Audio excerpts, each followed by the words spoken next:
halls with boughs of holly rocking around the Christmas tree. Have a happy holiday. Everyone dancing merrily in the new old-fashioned way.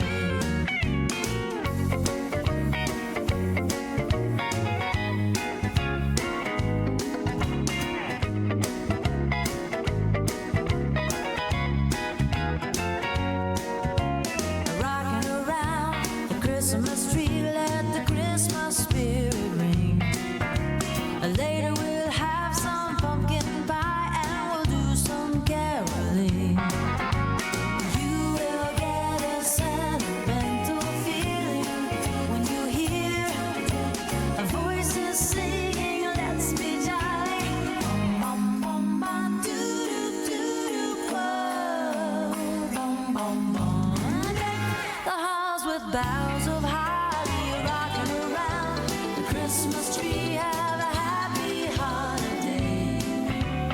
Everyone dancing merrily in a new old-fashioned way.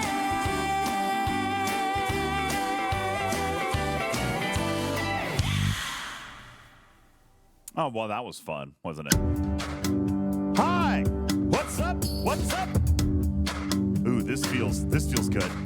I like this one. Come, they told me, ba-rum-pa-bum-bum. A newborn king to see, ba-rum-pa-bum-bum. Our finest gifts we bring, ba-rum-pa-bum-bum. To lay before the king, ba-rum-pa-bum-bum, rum-pa-bum-bum, rum-pa-bum-bum.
door's always open, the neighbors pay a call. And Father John, before he's gone, will bless the house and all. Our hearts are light, our spirits bright, we'll celebrate our joy tonight. It's Christmas in Killarney, with all of the folks from home. The holly green, the ivy green, the prettiest picture you've ever seen. It's Christmas in Killarney, with all of the folks from home. I don't think it's I don't think this is an AI music. I'm on Apple Music. It is from a group called the Rend Collective. The Rend Collective. They have a record label.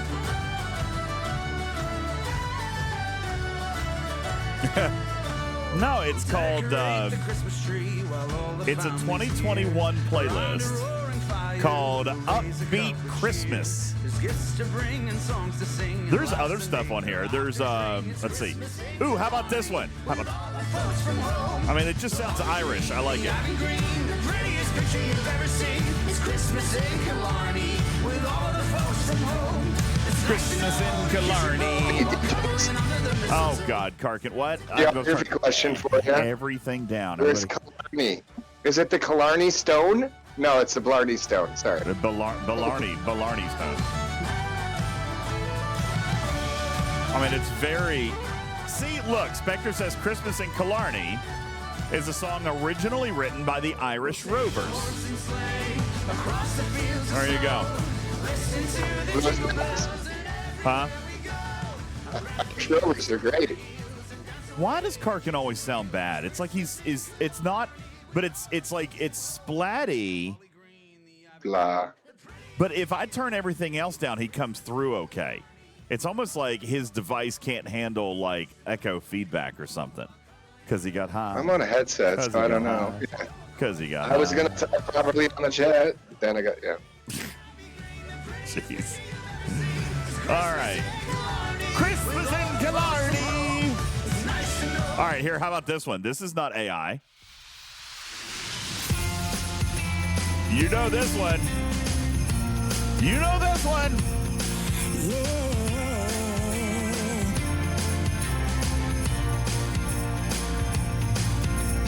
Break out the tinsel, unpack the lights. We're about to bring on the merry and bright. I hear those jingle bells in the air, bringing out the sound of joy everywhere. Tis the You guys know this one, right? we've been waiting for. This voice is unmistakable. Can't you feel it knocking at your door? I do.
things first.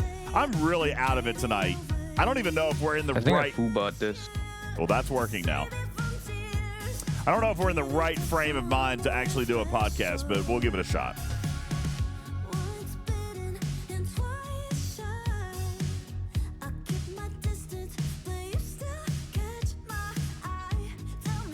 Oh, I hate that you got flu. You're the best. Give me hugs and kisses. Why is that one broken, but the other one wasn't broken? I am so positive. I'm full of positive energy. But the FUBAR one was fine. All right, hang on. Now I'm confused. I am so positive. I'm full of positive energy.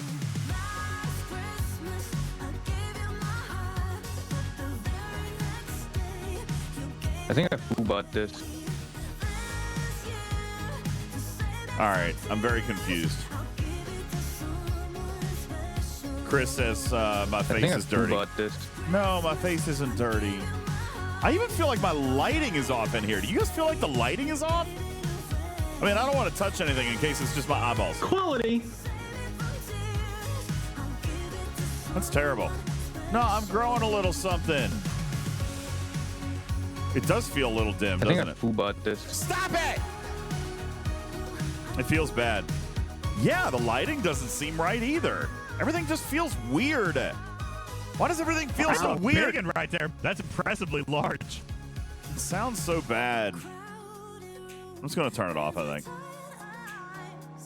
Should just quit. Yay, bugs. Yeah, I'm trying to. So, I just need to trim. You think it's the shirt? You think it's the shirt that's too bright? Maybe I should just lean away from the camera. I'll just hang out back here. Agador says, I don't think you got my bits. Somehow I'm in the negative. Dude, Twitch be crazy tonight, man. You think my shirt is throwing off the white balance? That's possible. All right, sound alerts aren't working real good, but oh no, that might mean this doesn't work real good. All right, hang on. I think I need some more digital cables. I need some more digital cables. Here, let me try a Beck song before we go, so I don't mess it up. By the way, yeah, before we start the podcast, because I can't put this on iTunes, I'll play you guys the Christmas song from Beck and Ripper from a couple of years ago. You guys want that? I look pale. I don't feel well today. Maybe I am pale. That sounds good. Oh, this makes me sad. I missed Ripper. Really can't stay. What a bunch of rubbish. I've got to go. Like, this is actually rubbish. This evening has You people are horrible. so Just very horrible. nice. I don't even know what's happening. What's happening? My bosses will start to Stupid worry. fucking idiots. An echo will be pacing the floor. Huh. What a noob. So really, I'd better scurry. I think I foo-bought this. Or maybe just a half a hint more. Who wants some leaks instead? What do players think? It's just fucking shit on bread. If their graphics turn pink. Yay, bugs. I wish we could Just don't. It's shit. Some among us. I'm so full of positive energy. I ought to say no more. I really DJ. hate all of you. At least I'm gonna say that I tried. Just fucking do it, dipshit. I really can't Remove it. stay. All of it. It's shit. DJ, please end the Like, Jesus show. fucking Christ, what am I even doing here? Ugh, you're very grumpy, you know. Listen, you little shit. I'm always nice. Simply must go. Remove mining. Okay, thanks, bye. Oh, please make it so. Stupid idiot. Get fucked. The Twitch stream has been Why are all people idiots? over for hours. It's just so many fucking idiots around. My colleagues will be suspicious. Ha, this is so unbelievably My fucked. team will be there at the door. I love it. And DJ's giving hugs and kisses. This really is just shit But on maybe fucking bread. just a sound alert It's more. just actually boring and not fun. I've got to get home. Get fucked. Ripper, help me get out. No, go away. Y'all have really been great. They keep doing shit like this. Don't you see? useless. There's bound to be chats tomorrow. The fuck does that even mean? I hope I won't lose my job. How can one be this fucking I stupid? really can't stay. Fuck all of this. I'm out. This is all so fucked and incredibly stupid. Like, do people even care about this shit at all? It's all fucking stupid and incredibly useless. Hi, everybody. Merry Christmas. Oh, I miss Alex. I wonder what he's doing right now. I wonder if his ears are burning that we played his song. Listen here, you little shit. I know. Yeah, what a great song. Agonor says this is gold. That's the first time you've heard it. Matt Hatter says, what in the hell was that? We played Beck and Ripper made that for me for a Christmas gift a couple of years ago. Yeah, that was their Christmas gift to me. Isn't that amazing? That was fantastic. They're awesome. I know. Forgotten Six says, I'm not quite ready for Merry Christmas, but I mean, we're getting close. We're getting close. Only 12 days, guys. It's 12 days. Oh, and you know what? Only 9 days. No, not even. Hold on. 7 days till I get on a boat. That is a bigger one. That's a bigger one. 7 days till I get on a boat and head on the heck on out of here. Yeah, I will probably do a little bit of content while I'm gone, but I'm not like streaming or doing anything crazy while I'm gone. We're just gonna go and hang out with the kids. We're gonna do some dolphin stuff, and it'll be a lot of fun. I will shoot some content, like I'll shoot some video stuff, but Bearbutt's getting on a boat tomorrow. Well, good for you. All right, guys, before we start the show, how many days is the vacation trip? I'm just going for like 4 or 5 days. 4 days? 4 days. I'm going for 4 days. Maybe 5. I might extend it. I don't know. But you know what, guys? I have to show you something. Thank you for your DM. The reminder. Oh, should we do this on the show? Should we do this on the show? I should probably start the show, right? I tell you what. Here, let me say some. Yeah, we should start the show. Why do the sound alerts sound bad now too? They're all glitchy. Everything is glitchy. Why? Karkin's fault. Karkin. I think it's matters. It's totally matters, not Karkin. Never matters. It's always That's where I matters. think that he just thinks I sound bad when it's his stuff. That's all. You sound fine now. You sound fine now Just because like- there's not music playing. But Yeah, if I play a song like I don't know, maybe this one, then you start sounding terrible. Okay, here we go. Karaoke time. See? Yeah. Sleigh bells ring, are you Hey, there goes those sleigh in bells. the lane? You guys can't talk and listen at the same time. A beautiful sight. All right. You know what? Here's what we got to do. Walking in a winter wonderland. Here's what we're gonna do. No such thing. Yeah, but they're not on the same channel, and for whatever reason, the sound alerts are just boned tonight. I don't even know what's going on with that. It's weird. Okay, listen, we're gonna start the show, and then I've got a couple of announcements to make. I got some thank yous to read, and then we'll start the show. But here's the thing. I did reboot all the things, but here's the next thing. Chat, I'm going to need your help because I have absolutely nothing to talk about tonight. I have an admission to make. I should probably save it for the show, right? I should probably save it for the show. I'll save it for the show. Okay, let's see. Recorder. Is the recorder going? Recorder's going. Check. Checky.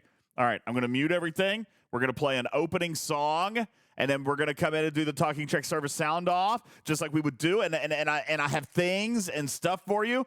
I am way off the rails tonight. You guys are just going to have to bear with me, and we might talk about absolutely nothing tonight. That's very possible too. We could talk about all the great things that's happening in the game this week.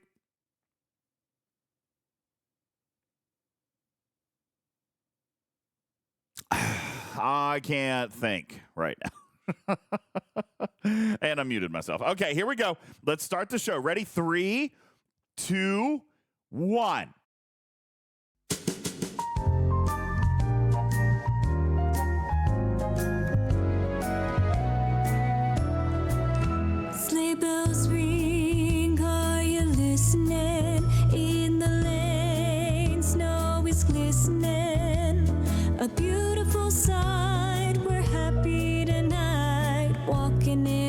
winter wonderland. Gone away is the bluebird, here to stay is a new bird. He sings a love song as we go along, walking in a winter wonderland. In the meadow we can build a snowman and pretend that he is Parson Brown. He'll say, are you married? We'll say, no, man. But you can do the job when you're in town. Later on, we'll conspire as we dream by the fire. The feast unafraid, the plans that we made, walking in a winter wonderland. Good evening, everybody. Welcome into the show. My name is Ultimate DJs, and this is Talking Trek Live, and that is Beck. That is Beck Likes Plants singing for you. Isn't that lovely? It's a winter wonder, Beck. Happy holidays, everybody. Later on, we'll conspire Let's see if we can get a Talking as Trek we server sound off dream going on by the in the fire. chat. Here we go. Let's see. The feast unafraid, the I'm really plans just listening that to we music. made, walking Hey, in a Spectre. winter wonderland. Spectre on server 11, thank you, and Honey on server 10, Noon Whistle on 29, Apex on server 24, Jux on 187, Tarpy on server 70, thank you, Sherlock Holmes on 27, Raj on server 9, Wonderland. General Darkfire on server 70, and the list goes on. Jules Verne on server 44, thank you very much. Appreciate that. Wasn't that lovely and sweet? Vul on server 10, Balabom on 17, Spock on 35, Candy White on 24, Bender the Robot on 51, and the list goes on and on. We've got several. Level 30, or let's see, server 34 from General Arc, level 67. In your face, DJ. Yes, I am merely but a lowly 64. Inca Kriska on server 72. Thanks for being a first-time chatter. Welcome in to the litter box. My name is Ultimate DJs. This is Talking Trek Live, Star Trek Fleet Command's official podcast, and we have a couple of announcements for you guys here tonight. And we've got a couple of things that we might try to talk about regarding Star Trek Fleet Command tonight. I know how crazy on the official podcast for the video game we might get around to talking about the video game, but we've got things going on that we want to tell you about. Good evening to my panel of guests tonight. Griffin not able to be here. He is already in the full swing of doing holiday garbage. Jules, can you believe that? He's got a house full of people tonight, and he knows it's Thursday. How dare he? That's just rude. How dare he? Ladies and gentlemen. It's like NFL. They plan this game on Thursdays, too. Like, don't they know we do a show? Yeah, what's wrong with you, NFL? Huh? What's wrong with you? Ladies and gentlemen, Jules Verne is here. Uh-huh. Oh, hi, Tibbs. Tibbs just rated in with 41 Tiberians, and you guys missed the best part of the show. I just went on like a ridiculous kind of weird like stroll down the dark alley and then like took a left turn on a sidewalk that wasn't really a sidewalk. It was kind of like a gravel kind of pathway that maybe used to be a sidewalk, but it's all been like disheveled and not really taken care of. And then that went down another dark alley that had a street light, but the glass was busted out. So it was just like pitch black. And there was a couple of dumpsters. I heard some squeaking and some pitter patter. There might have been somebody there trying to kill me. I don't know. I ran really quick. And then I finally circled back around to the street. And that took me like 10 or 15 minutes. We just did it again, didn't we? We just did it again. It just did it again. Hi, Happy Cat. Good evening to you. Welcome in. Appreciate you guys being here. So, yeah, Griffin's not going to make it here tonight. Jules Verne is here. Everywhere Matters is here. Matters is here. We're going to have to talk about why you were picking on Retro Hunter earlier today. Retro Hunter, I saw him being mean to you. I saw it. Okay? I saw it, and I got your back. I got your back. Matters, quit being a bully. Why don't you sit down and be wrong, huh? Can't you just sit down and be wrong? You are wrong. Just sit down and be wrong. You are wrong. I actually don't even know what you guys were fighting about. Retro Hunter, I actually want to get into this. I want to be judge and jury. Retro Hunter, make your case. And then Matters, you can make your case. What's up, Sir Tail? How you doing? There was no fighting. They were debating. Just a really good debate. They seemed vigorous debate. The emotional level seemed elevated. That's the only way you debate is vigorously. Yeah, it seemed vigorous. Also, ladies and gentlemen, Tarpy is on the stage tonight. Good evening, Tarpy. How are you? I'm good. How are you? Karkin is here. Chat wants to know. I get it. Wolfwood said Matters was being mean to you earlier too. Matters, are you having a rough day? Are you being grumpy today? Mean to Wolfwood? Why was I being mean to Wolfwood? Why would you be mean to Wolfwood? He is the nicest mod we've got. I don't even know. Everybody loves Wolfwood. He never makes anybody mad. Wolfwood is like everybody's favorite, and he never does anything wrong. Ever. I don't even remember what I said to him. Yeah, Matters is mean to everybody. Hi, Hellbot. How are you? Yeah, that was it. Maybe you didn't say hi. He was expecting like the good, hey, how you doing? How you been doing lately? Yeah, that's good. Yeah, Wolfwood. Wolfwood. The only person Wolfwood isn't liked by is Dr. Chubby. So you obviously know that he must be everybody's favorite. All right.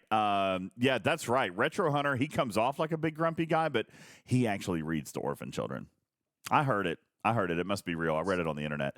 Yeah, but what does he read? I don't know. World News? I was getting ready to say Imzadi. But that's a joke. That's a terrible joke. We should. Oh, that's bad right there. I think you should read a passage. Oh my God, I will not be practicing Imzadi. That's not going to happen. Speaking of my milestones, for those of you who are maybe first-time viewers here, first-time chatters, we are raising money this holiday season for the Monroe Carroll Jr. Children's Hospital. God, I have to point farther when I'm here. I'll just. Right there. Monroe Carroll Jr. Children's Hospital at Vanderbilt. We're raising money. Can you guys see that number right there? I just want to point this out. $64,224.88 is what we've done. Isn't that wild? Isn't that wild? Let me tell you what happened after our last show. So we had our last show on. And what was it? This past Sunday. So it wasn't the last show. I guess we had a show with Hammy and Tiger. But this past Sunday, we did our charity benefit show. And you guys were absolutely incredible. And then on the playback, yeah, Victoria, isn't that excited? On the playback, I got a couple of others. So I'm going to read a couple to you here real quick. Trickle34, happy holidays to the... Oh, I turned off the alerts. They were messing up. I'll try to fix them. All right, we'll try to turn them back on again and see if that helps. Look at that. Trickle donated $300. Happy holidays to the children and their families. Let's see. Right here, this was a really funny one. I saw this one come in. This was fantastic. From Mesh Kent, thank you. Happy holidays. Hashtag no eyebrows for DJs. Hashtag no pergola for Griffin. Yeah, thank you. Thank you. I really appreciate that. And so by the way, community, I took your message back. All right. I took your message back to Mrs. Boss and told her that you guys were willing to let her shave my eyebrows. But I mean, she was going to have to throw in a little bit, right? And I told you I had some of the technicians at work who were willing to shave their heads with me. Let me just tell you that everything fell into place very nicely, Jules Verne. So I have committed to a date. All right. Green Griffin will be flying in to host a little quick shindig together. We will probably do some shenanigans together while he's here, but he's flying in January. All right. But we don't have time. Helicopter? We don't have a whole lot of time. Him coming in a helicopter. Yeah, he's flying his private jet. We don't have a ton of time, so I'm not going to have time to do it before Christmas. Okay? I'm sorry. I'm not going to do it before Christmas.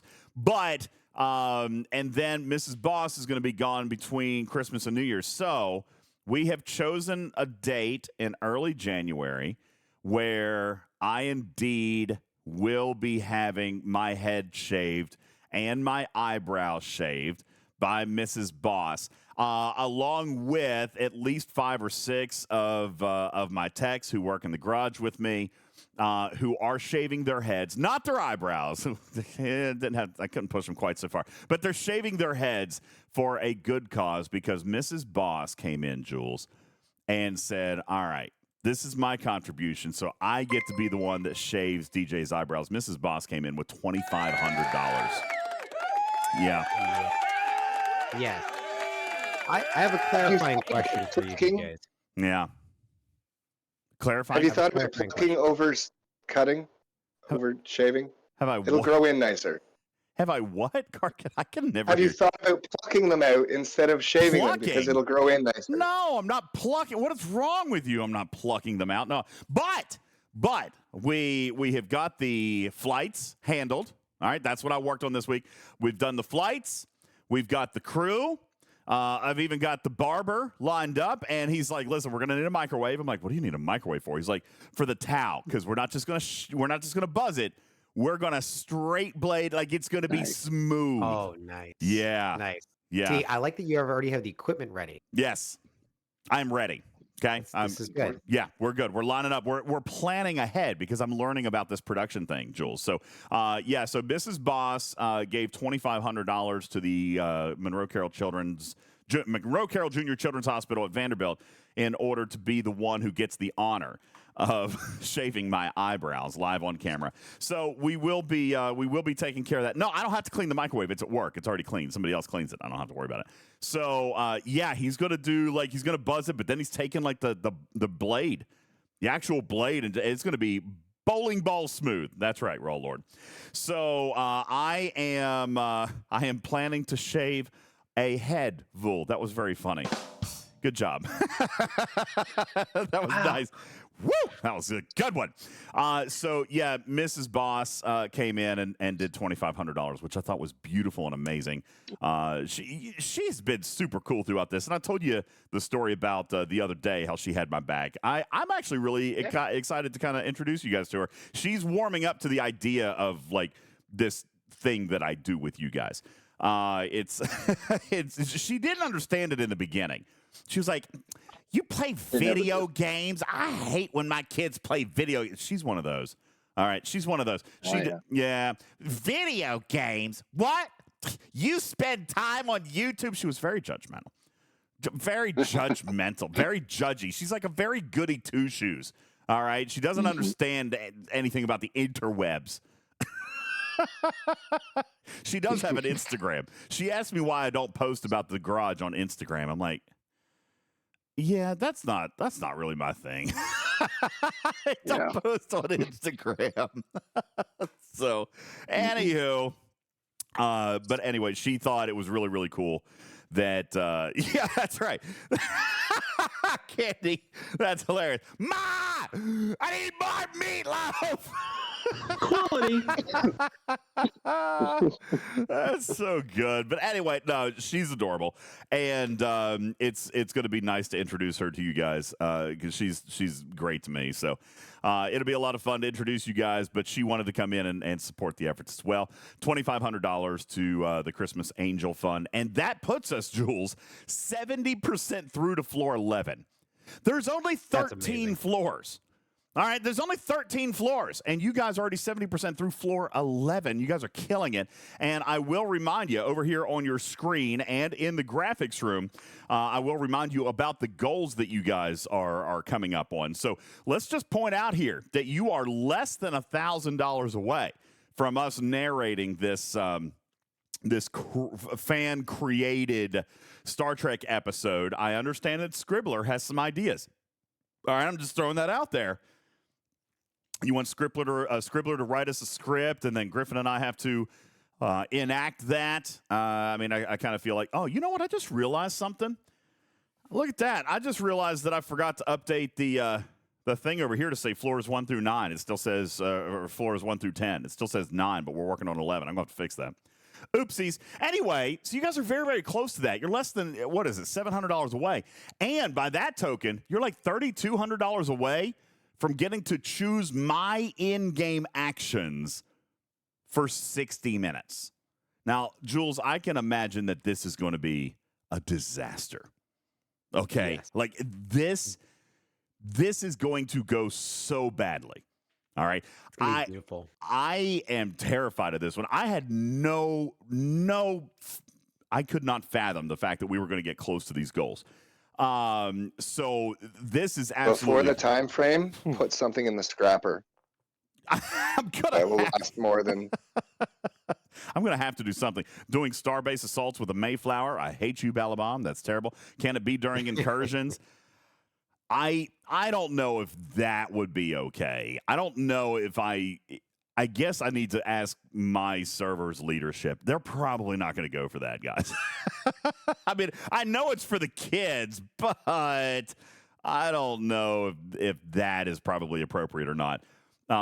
Punishing me is one thing. Punishing my server is probably terrible. Nope, Spectre, you cannot make me buy anything with cash, and you cannot make me delete my account. Okay? So, yeah, there's a couple of caveats to that. You cannot make me spend money, and you cannot make me delete my account. All right, and I'm sure there's something else I'm going to veto before it's all over, but we'll figure it out. So you've got that. I will also point out that we are literally right at about $10,000 away from this makeup tutorial. And so when I was showing some people at work about this, they were kind of, they thought this was a big one to get to. Arian really wants to get to this one, Tarpy. DJs will host a makeup tutorial similar to popular female streamers while applying a full face of makeup, including foundation, concealer, blush, eyeshadow, eyeliner, mascara, curled eyelashes, and lipstick. Narration of the tutorial will be provided by Griffin while DJs applies the makeup.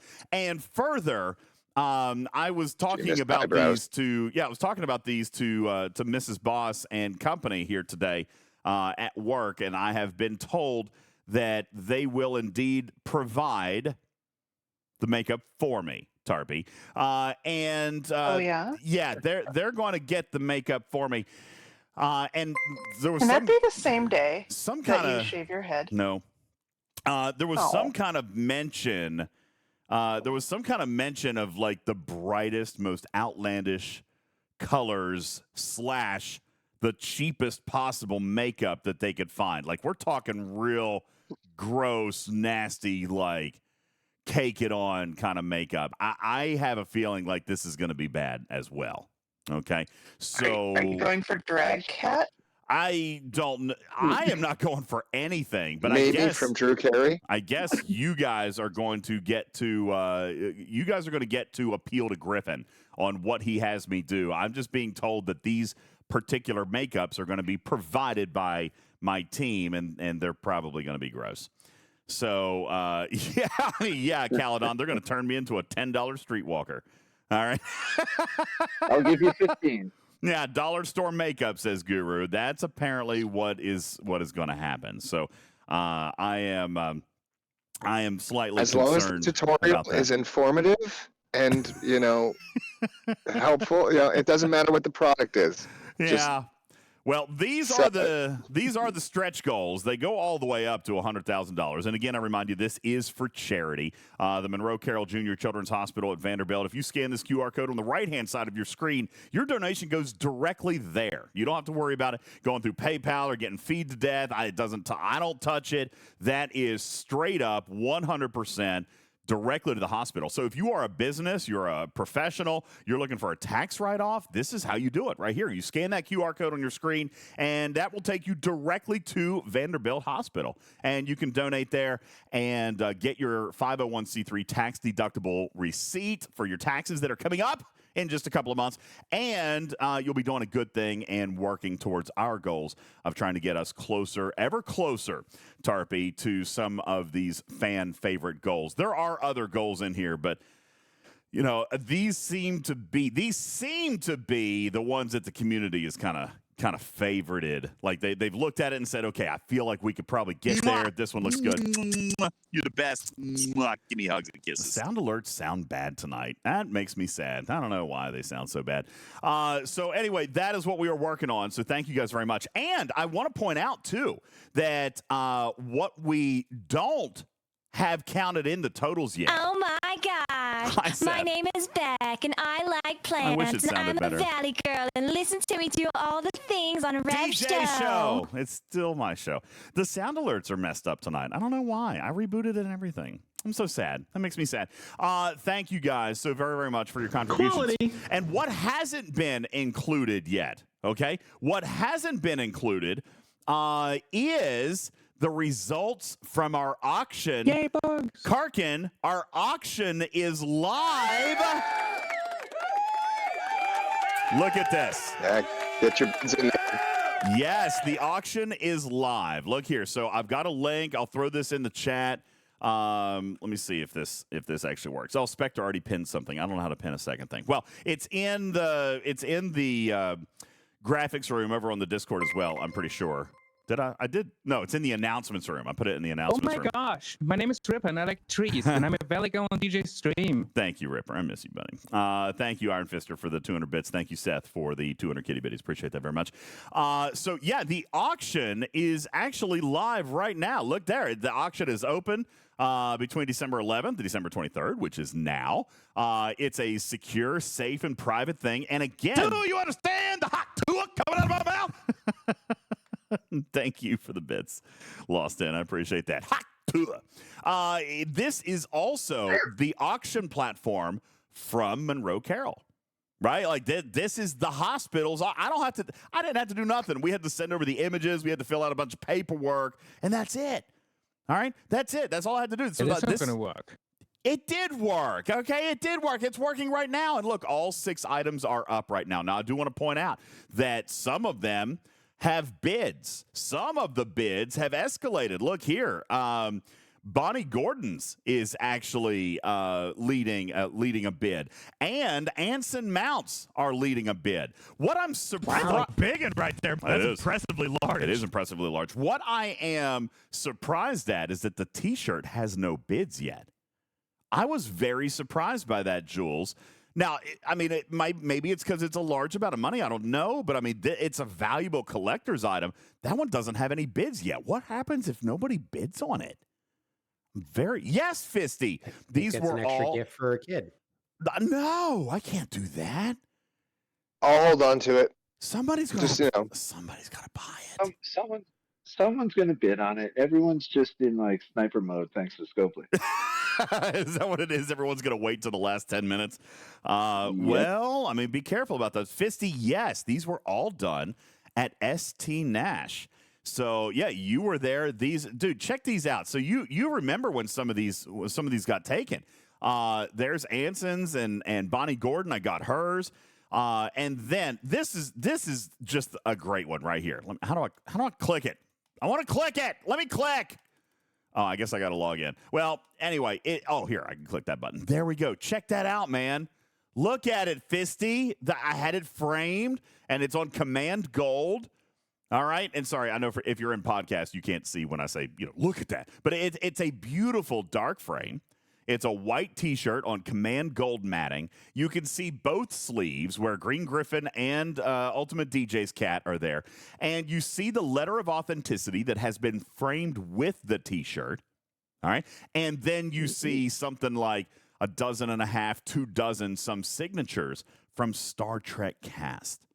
All right? Including Anson Mount, Anthony Rapp, Bonnie Gordon.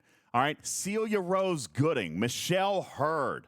All right, Suniqua Martin Green is on here. Ethan Peck is on here. David Ajala. Gates McFadden. Yes, I got Gates. Fisty says, did you get Gates? Dr. Crusher is on here.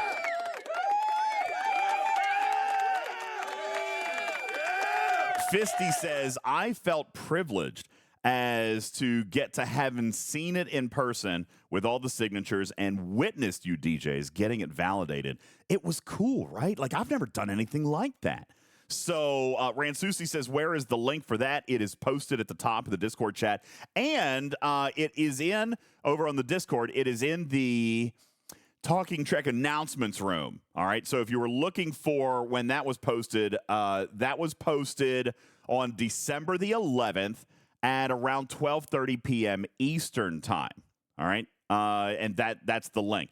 But if you're looking for a link right now, in the Twitch chat or in the Discord chat. You can find it. It's pinned up at the top of the chat by Spectre. Thank you. But it is posted in the Talking Trek announcements over on Discord. We'll post it again. But these items are up for bid, and 100% of the proceeds, not the proceeds after we pay back for what we spent on framing. Blech. That's my donation. All right. Literally face value. If this shirt goes for $3,000, the kids get $3,000. And further, we will add, where'd the thingy go? Where'd the thingy go? We will add $3,000 to this. All right. The Christmas Angel fundraising milestones. So listen, if this auction goes well, then we're looking very, very good to get to that makeup tutorial. All right. I'm just saying.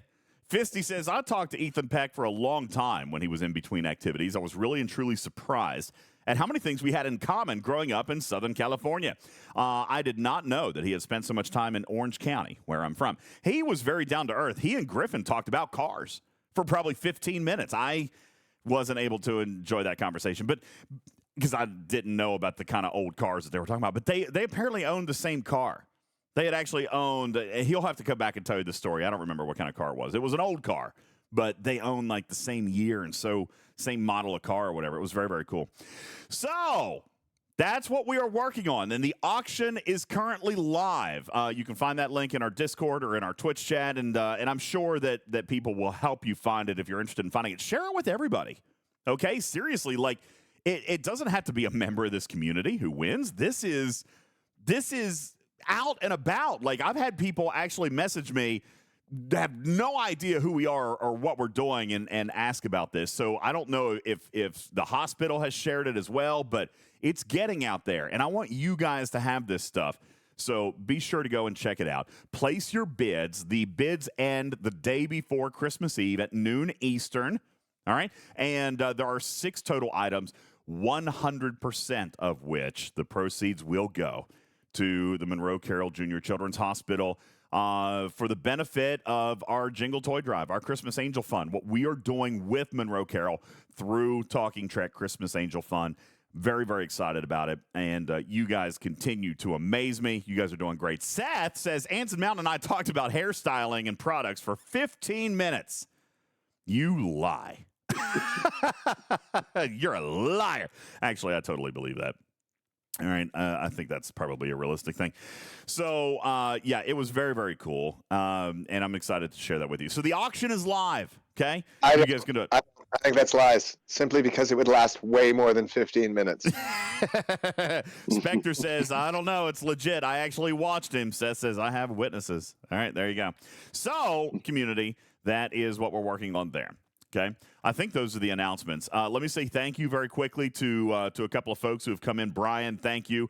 Iron Chef, Papa Smurf, Aganor, and Indominus Prime. Thank you guys for your kitty bitties earlier. Brian, Ransusi, Neon, Squirt Cobain, Kirok, Kern, USS Contradiction, Shadow Wolves, Wilhelm, Dirty Bird Bill, Harry Boat Ride, and Jeef Boo. Thank you guys for your resubs to the channel. You guys are incredible. Retrieving says, DJ, is there a way to link our anonymous donation with our Twitch name? So yes, so there's 2 ways to do it. There's one that I prefer you do, okay? I prefer that you scan this QR code over here. When you scan the QR code, it's going to bring up a donation form. You'll put your real life information in there. However, what you do is you click the box that says, keep my information anonymous from the public, okay? That way it doesn't show your name. But then you've got comments, and that's where you would put your Twitch name. That's what I have been watching. If you go to the Jingle Toy Drive page, then you'll see some of that. For example, where you can put, like, Mash Kent. Here's a perfect example. Mash Kent did his $100 donated anonymously, and then he put in the comment, no eyebrows for DJs. All right, if you're looking at the page. So Retrieving says, oh, I didn't put my name in the comments. Well, did you just now make yours? Was yours 3 minutes ago or something like that? Here, I'll do it. I'll do it right now for you, buddy. I'll do it right now, but it's going to take me a second. So Jules is going to have to talk for a second because it takes – you guys saw the other night. It takes me a minute to actually get this done. It's a big form I got to fill out. Retrieving. At least 2 minutes. Retrieving. I could just sing to you. Is it at least 2? At least two. 2 more minutes. I can't believe you couldn't last 2 more minutes. Thanks. Retrieving. I'm just happy Scoundrel. that not only is the equipment there to shave DJ's eyebrows, but there's also like more than one person who have a stake in it. Oh my not sure if you God. guys- My name is Beck and I like plants and I'm a valley girl and listen to me do all the things on a rap show. DJ's Show. show. Still I didn't do that. I didn't do that. Yeah, it's still DJ show. Thank you, Jules, for I reminding can't me. believe you couldn't last 2 more minutes. Thank you, Lost In. Appreciate that. I mean, I'm just glad that there's somebody there to like make sure he actually goes through with it. Well, that's the thing. There's now more than one person who have basically baited him in doing that because I feel like last time there was an easy out. Wait, what? Because we all had to leave. Whoa, whoa, whoa. What are you talking about? I think that anytime they include the letter D in any currency or ship, it's just bound to be misused by this podcast. Thank you. All right. Appreciate it very much. All right, retrieving and putting your comments in. Thanks for introducing us to a wonderful place. I might have added something to the beginning of your comment. I'm not entirely sure.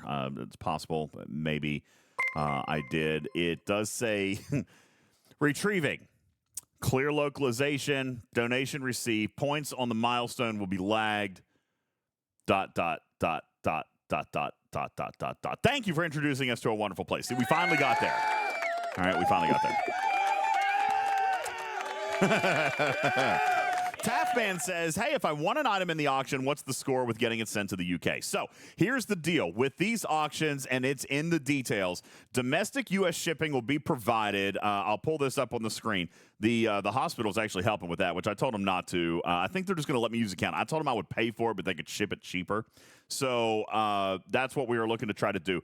Domestic U.S. shipping for the winner is included at no charge. International shipping, the cost will have to be paid by the winner. We'll get it to you, but it's going to cost a little bit more. So we'll work with you. We'll find a way to do it without costing an arm and a leg, but there will be additional fees if we have to ship it international. Okay. It could also be, we might just bring it to you. Haven't decided about that. Okay, haven't figured it out. E Double Sharp says, why does the donation end in 88 cents? And I can only donate whole dollars on the site. So E Double Sharp, that can happen when there are conversions. We've had some people donate in pounds. We've had some people donate in Canadian dollars. We've had some people donate in other currencies. So on your website, or on their website, they only show the whole dollars. But if you donate it in another currency, then it'll convert, and that's why you have 88 cents over here. So, yeah. Now somebody did come in and round it up the other day, and then somebody made another international one, so it changed it again. So, yeah. Vul says, "Wait, Canadian dollars? You mean we can use Monopoly money? Sure, you can do that." All right. So. There are ways that we will get your stuff to you internationally if that ends up being the case. We will 100% make sure you get your stuff, but there could be additional fees if we got to send it to, Canada Post or something like that. So, anywho, okay, so that's all fun. Thank you for asking that question. though. It's a very good question, and I appreciate you being interested in looking at that. So, you guys are doing a great job. 64,000. Huh? And just throw it over to me. Huh? Ship it to the border for free, and we'll just meet at the border. Yeah. And you can throw it over to me. We should probably do something like that. Just swing it. Yeah, just literally throw it. I could do that. All right, we could totally do that. And then run from Border Patrol and just like, it's not drugs. It's not drugs. Yeah, that would definitely not be a terrible idea. That would 100% be a terrible idea, dude. It's a horrible idea. That would be a terrible idea. Yeah, I promise it's not drugs. Stop chasing me. No, we don't care if you throw drugs into Canada. It's just going the other way. It's the other way around, yeah. Let me see. We've got actually a couple of others came in here. Let's see. All right, Jules, I need you to run interference again for me, please. Oh, no. Yeah, thank you. Oh, no. This is good. Time for the sound waves. Yes, this is where we crowdsource our filler sounds here. Hey, thank you, I think Dastros. that anytime they include the letter D in any currency or ship, it's just bound to be misused by this podcast. It is LMD, true indeed. You're not going to live that down. No, Oh never. my gosh. My name is Beck and I like plants. Thank you. And I'm a valley girl and listen to me do all the things on a Rev Show. Thank you so much. Yeah. That's a big Still one right DJ there. show. That's impressively large. Thank you, Matters. Appreciate that. I wonder if I restart Voice Meter Potato if it'll fix the voice alerts. Do you think? I'm afraid it'll crash everything though. If I close it, it'll probably destroy it. I'm going to close it. Voice meter potato? Yeah. What is it called? You're using a potato? I'm using potato. I'm going to close it. You're using a literal potato? Ah, it's gone. I can't hear anything. You guys are all gone and nothing is happening and everything is terrible and everything is burning. Actually, what happens when you use real potatoes? About time. Actually, I can Yeah. still hear you. Why can I still hear you? I can still hear everything. Everything's We're perfectly all on fine. the I Discord like thing. crispy potatoes. Crispy potatoes are good. All right, somebody play a sound alert now. Let's see what happens. I can't believe you I like couldn't mashed last potatoes. 2 more minutes. We fixed it! We Sounds much better. Hey! Wait, Car can talk and have a That's a big one right there. That's See, I impressively told him it was large. his fault. Wait a second. All we had to do was turn it off and turn it back on Tarkin's again. still messed up though. Yes. Just had Tarkin's to, always messed up. had to turn it off, turn it back on. Okay. I am thank- so positive. I'm full Wait, of you turned off positive your energy. potato? I turned off the potato and then turned the potato back on. It's working great now. I'm sure that's how potatoes work. I turned it off and I Yes, turned it back on. listen to me swear. Thank you, Fisty, for your 200 kitty bitties. Yeah, that's 99% of fixing things in IT is turning it off, turning it back on. Yeah, but I was afraid to turn it off because we're actually in the middle. bugs. Thank you. Actually in the middle of a show, so I was a little bit worried about it. Dastros, thank you for your $25 donation. I don't know if anybody got to see it because everybody was playing with the sound alerts, so thank you very much. This is a podcast. How dare you, sir? How dare you? Was that Matters again? I'm just Beck today. Right? Oh, yeah. What's up, Beck? How you doing? Thank you. We've got another one here. Wow, I cannot read that name. So I just, personally love the D. Yeah. I love the way he says that right there. It's just so nonchalant. Like, I love the D too. Parkin, shut the hell up! Oh my gosh, you guys are having too much fun with this. Thank you. Happy holidays to the tiny humans.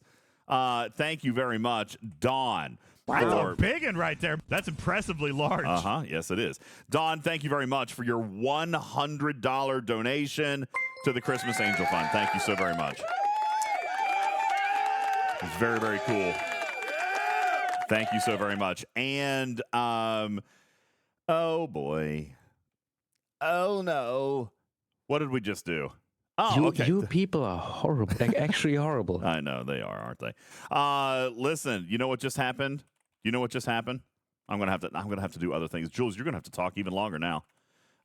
Because let's see if I click the button right. DJ. What? What is wrong with you? Oh my God, you scared me. I thought you were actually here. Iron Fister just wants to see Scribbler. Okay, Scribbler, you're up.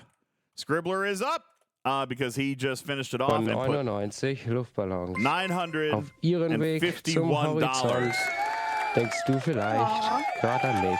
Hi, Fisty. Dann singe ich ein Lied für dich. I don't know. Something like that. Something like that. Thank you very much. I appreciate that. Fisty just dropped $951, which, guys, actually officially finishes the $65,000 milestone. Oh, my God. Good job, everyone. That is amazing. God, you guys are incredible. The $65,000 milestone is complete, which now means... That's not what that means. But what it does mean, thank you, Lostin. What it does mean is that now you get a segment of storytelling. DJs and Griffin will narrate a fan-created Star Trek mini episode. Okay? Yes, 60. I thought it was Imzaki. I thought that was changed to. I am going to let Scribbler. Scribbler. You know what? You might have it better off if you go with Troy. She might not talk that much. Riker might have to be saying all the crap.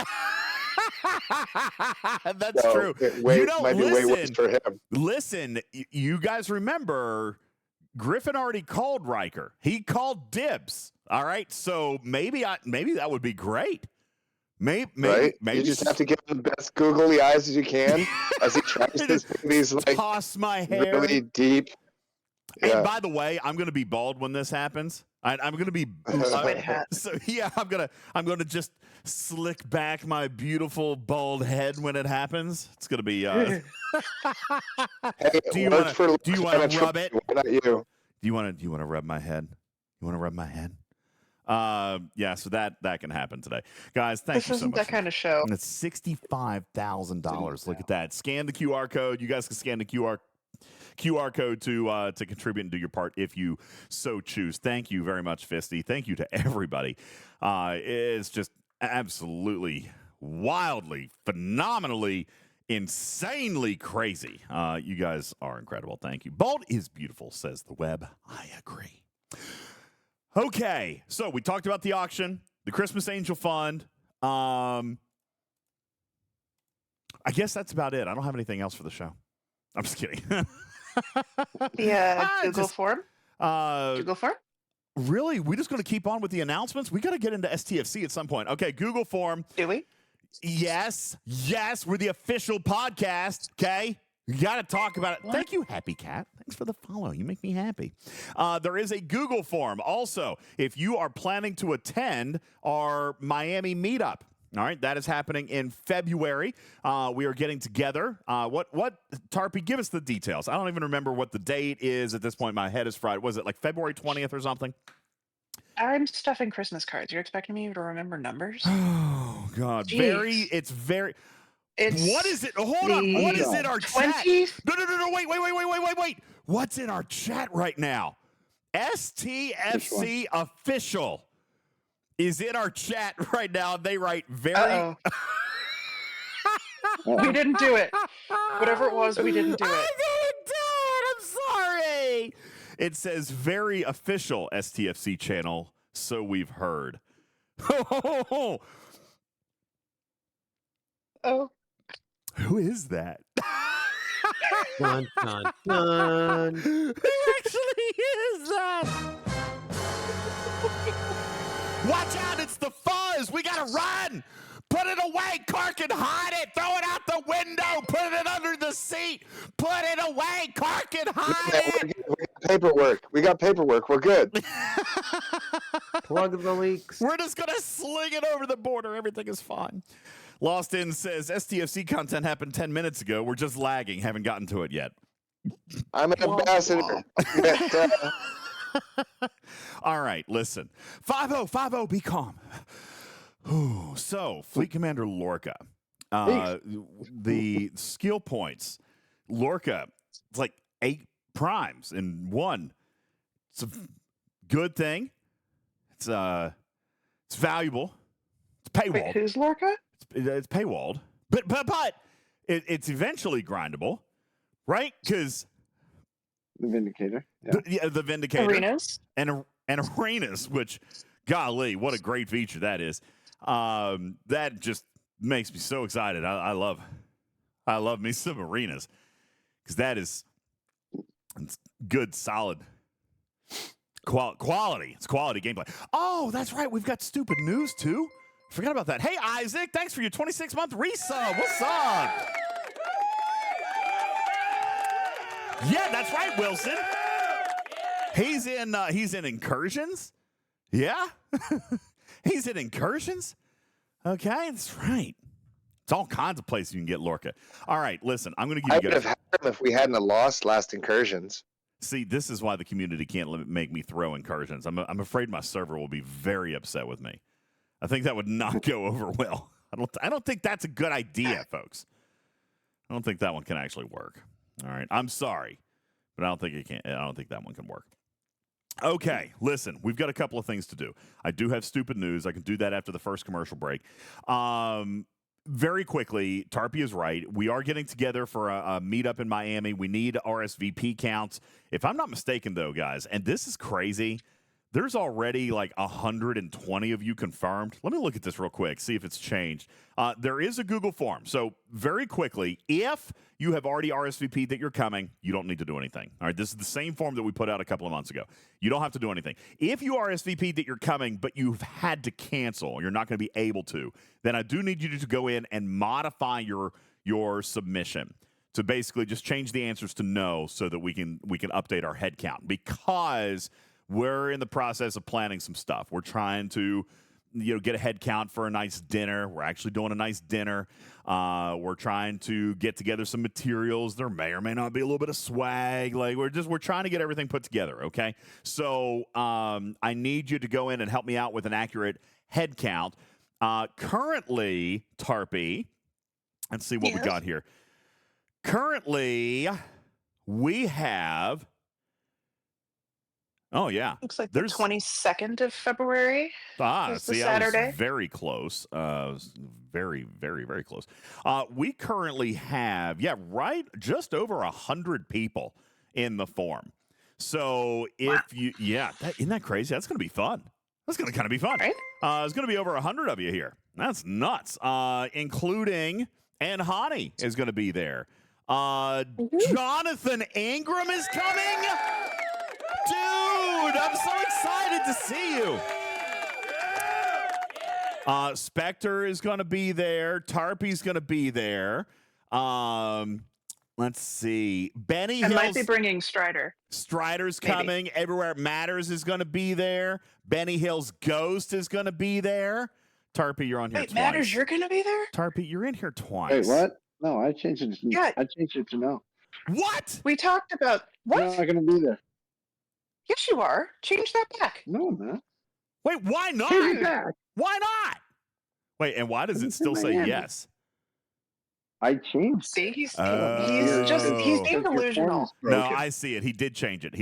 I see it. Hey, by the way, that worked. He changed it to no. Why are you not coming? Jeez. Let's see. Yeah, how rude. I'm in there twice because you told me to sign up again. Oh, jeez. Louis P is in here. Anubis is in here. Bear Butt's in here. Trek Diva. Strider is already in here. Wait a second. Go figure. So wait, you guys are like 5 of the people now. Strider RSVP'd yes +1. Tarpy's in here twice with yes +1s. So that means 1, 2, 3, 4, 5. What? All right. It's power bloat. You know what? There's actually only going to be like 6 people there. All right. Tarpy counted everybody. That's right. 20 people with 100 RSVPs. Yeah. Fantastic. Oh my God, Spectre, you're in here twice. What the hell, dude? You told us to fill it out twice. Oh my God. Last week. Oh my goodness. And you know what else? Major Samo is in here, but without a +1.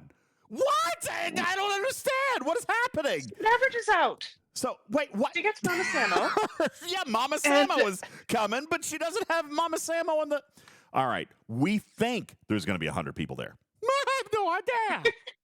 I don't know. All right, but there is a link for you to fill out. If you're coming, we would love for you to do that just so we can get a little bit of a head count. Give us a little bit of extra planning. If it's not going to be this is where you have to look through the list. This is going to be a terrible disaster.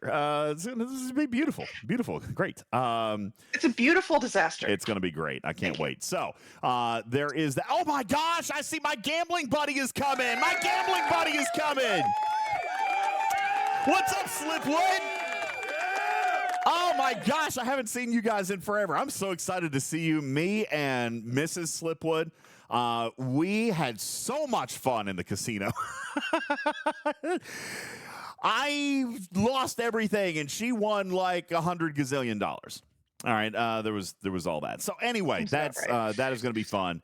So you guys be sure to check out the list, and we've got a lot of things planned. All right, there really is. There's like a whole itinerary, and Tarpy's witness. She's been working on it. All right.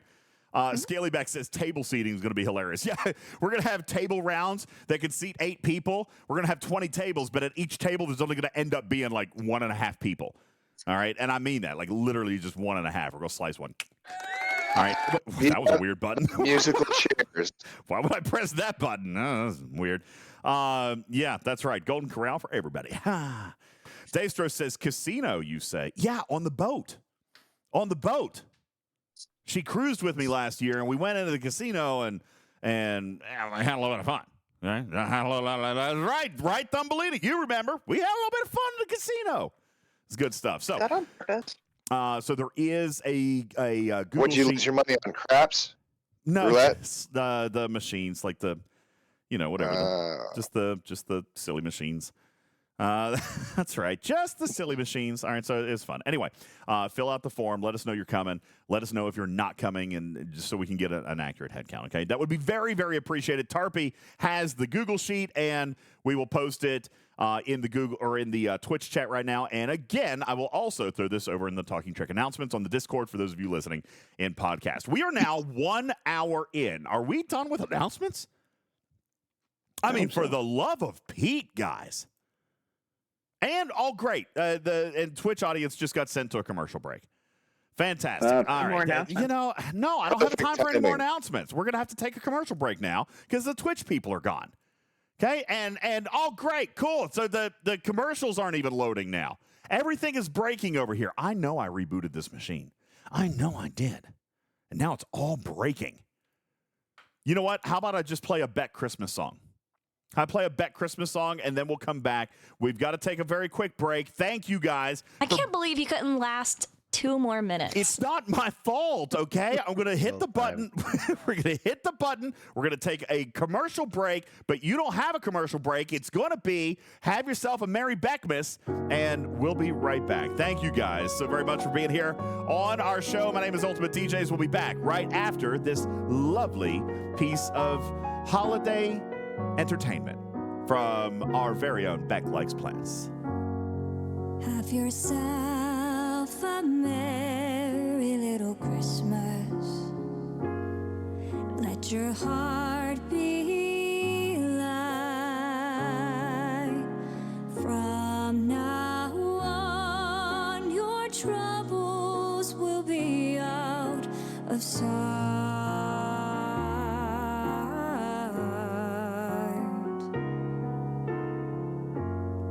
Have yourself a merry little Christmas. Make the Yuletide gay. From now on, your troubles will be miles away.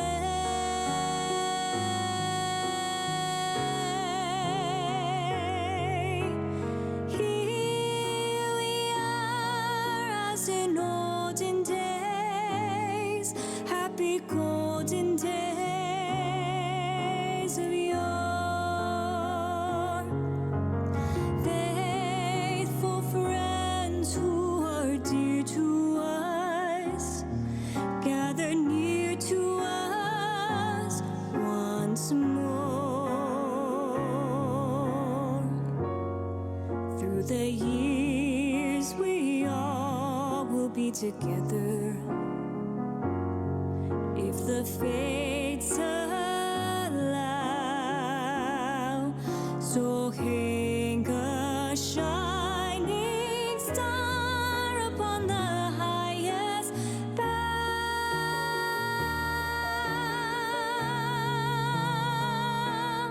and have yourself a merry little Christmas now.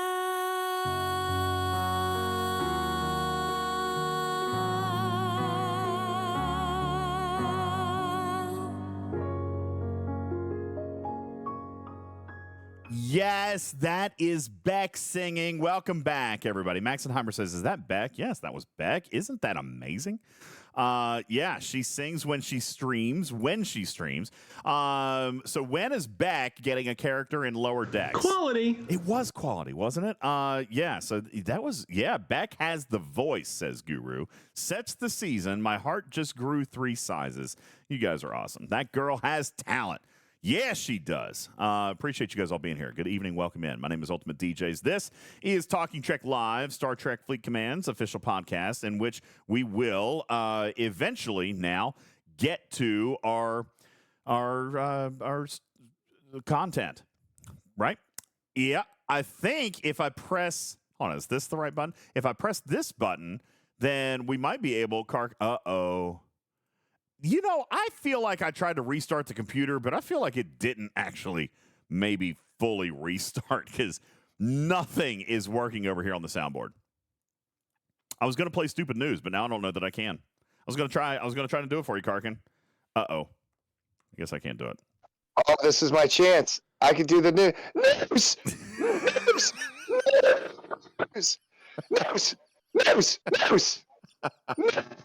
News.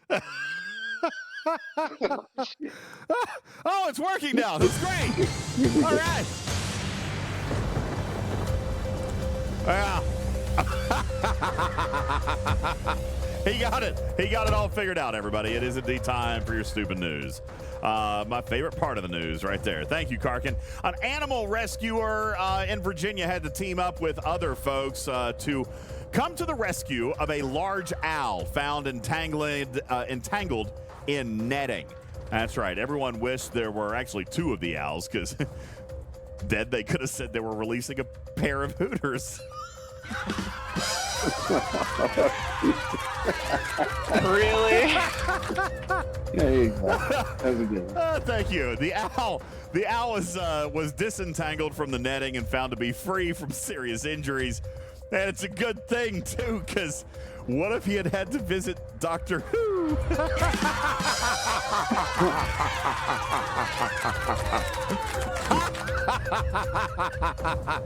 I took an extra minute or two on that one, okay? A Las Vegas man... A Las Vegas man who was captured on video leaping over a courtroom bench and desk and then tried to attack a judge was sentenced to serve 26 years behind bars. He can run, he can jump, and is clearly a criminal. And now he has the New York Jets' attention. All right. Lindsay Lohan is in the news and shared a selfie with an anti-aging doctor after her rumored $300,000 plastic surgery glow up. Did you hear about this? $300,000 that she allegedly spent on plastic surgery. This is unbelievable because nobody thought anyone could waste more money more than the producers of Lindsay's last movie. Okay, Yikes. Megan Fox is officially done with Machine Gun Kelly after discovering he was talking to other women behind her back, which is wild. I mean, I can't actually believe that. Women would actually want to talk to Machine Gun Kelly? I mean, this guy blew it with one of the hottest women on the planet. How does that happen? He dropped the ball so badly. Matters, you'd think he was a wide receiver for the Giants. All right. Oh. Jeremy Allen White. Now, you guys know who this guy is? Jeremy Allen White. I don't know who this guy is, but apparently, for some of you nerdies out there, Jeremy Allen White has joined the new Star Wars film, The Mandalorian and Grogu, as Jabba the Hutt's son. First of all, did you guys know that there was actually another movie coming? Yeah. There's a movie coming in May of 2026 called The Mandalorian and Grogu, and this guy, Jeremy Allen White, is starring as Jabba the Hutt's son. Yeah. Producers did want to release the movie sooner, but they said they needed extra time to make sure that it sucked. All right, so. McDonald's is in the news. Yeah, that's right. McDonald's is in the news. Just confirmed the return of their popular snack wraps. You guys remember that? Don't get too excited. All right. They also confirmed all of their ice cream machines are still broken. So. Not the multi one. Yeah, the snack Those wrap. work. Chicken tenders, iceberg lettuce, a little bit of shredded cheddar cheese wrapped in a warm flour tortilla and topped with a single stray hair. It's great, you know? Mm-hmm. Love it. Finally, in the stupid news, due to potentially deadly brake problems, automaker Stellantis. I did not. That was a great joke, engineering. Automaker Stellantis has recalled more than 317,000 Ram pickup trucks. In fact, the vehicles are so dangerous, Stellantis is now referring to them as cyber trucks. Okay. Seriously, the recall is actually so massive. Tesla is accusing Stellantis of, quote, stealing our moves. And ladies and gentlemen, that is your stupid news. I actually spent a little bit of time on that today. I felt like it was really good. All right. We had some good ones in McDonald's there. has apprehended more shooters than the feds. What? I don't get it, Papa Smurf. McDonald's? I think McDonald's that was has, just news. McDonald's has apprehended more shooters than the feds. All right, I got to break this down. Was that a joke? I don't get it if it was, but I want to get it. I want to get it. It wasn't entirely a joke. Oh, okay. What's he talking about? Was the guy busted at a McDonald's? Was that? Wait, is that seriously? The guy got busted at a McDonald's? What was it? He just like shot and then he came in and was just like, yeah, I'll have a Big Mac with fries. Diet Pepsi. Seriously? Oh my gosh. Well, shout out McDonald's. Got a water cup. He got a water cup and filled it with soda, so they had to bust him. Shout!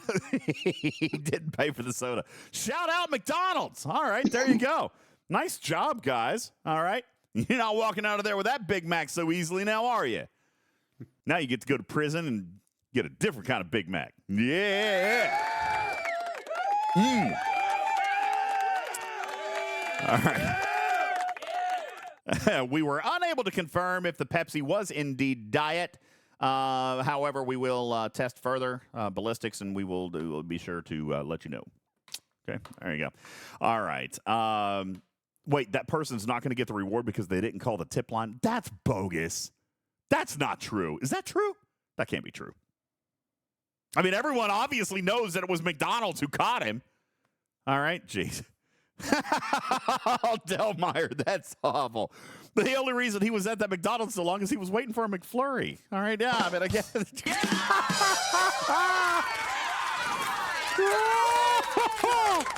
Oh, that's funny stuff. Okay, can we get back to the content, please? We are now 1 hour and 20 minutes into the show.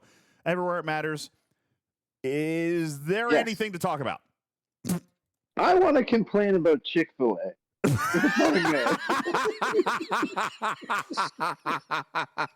Oh no, this is going to go terribly, guys.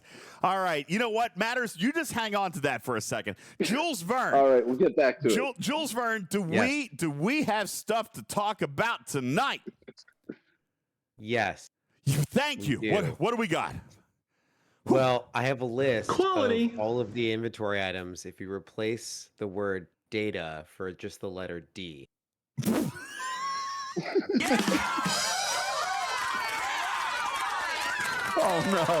Oh no, this is going swimmingly. I think that anytime they include the letter D in any currency or ship, it's just bound to be misused by this podcast. That is 100% true. Okay, like this is great. Does your list include the shards for Epic D? Oh, my friend. Okay, personally, love the D. Yeah. Okay. Thank you. All right. Fine. You know what, Jules? We'll come back to you. Tarpy, do we have something that we can talk about tonight? We got something we can talk about tonight, right? How well the games worked recently? That's a great topic of conversation. Let's talk about how great the game has been working recently. So, how great is the game working recently? We are off the rails. Lost in says we're off Where's the the rails. cricket noise? You know what? I don't have a cricket noise. Griffin said he was going to send me the cricket noise, and I don't have the cricket noise. Or maybe I do. You know what? Just give me a second, and I'm going to search my D. Thank you, Lieutenant Bennett. Appreciate that very much. Let's see. Cricket. He didn't send it to me. I'm pretty sure Lube sent it to me. I think Lube sent me the cricket sound when I asked him to send it to me because Griffin never did. All right, hang on. I'm gonna scroll back through. Oh my gosh, there are so many messages right here. Do that. I'll think of something Star Trek to talk. Yeah, if you do that, I'll work on the cricket sound. You guys just bear with me, okay? Oh gosh. Okay. The new Chaos Tech. How about that? Hey, you actually want? Okay, let's talk about Chaos Tech. What you got? What do I got? I got the new one for the Gorn, and I'm really, really enjoying it. Okay, that one's not terrible. Was it lube? It's not terrible. That one's not terrible. It's honestly not terrible. Which one is that? I don't remember what it's called. Yeah. Oh, that's It's helpful. starts with an E or something. I don't know. What is this? Is that the Anarin? Yeah, no. Is that the? Let me check. No, it's sorry, got I didn't mean to burning. play that. That's what Lube sent me. I'm still looking for the cricket. You don't mind me. Still looking for cricket. I'm trying not to mind you, but you're being very distracting. You and your ADHD brain. Yes, that's me. I can't It find is the called cricket. the Maybe The Stewie. Enarin execution post. yeah. Maybe Yeah, I Stewie knew said it it. started with I an read. E. Enarin I execution post. Did I Stewie definitely say it? read execution differently the first time I read it, but that's Okay. my dyslexic brain. So I like it because I feel like it really fits their mold of it being very niche, very interchangeable. It's got 3 different abilities on it that are going to be helpful at 3 different times on 3 different ships.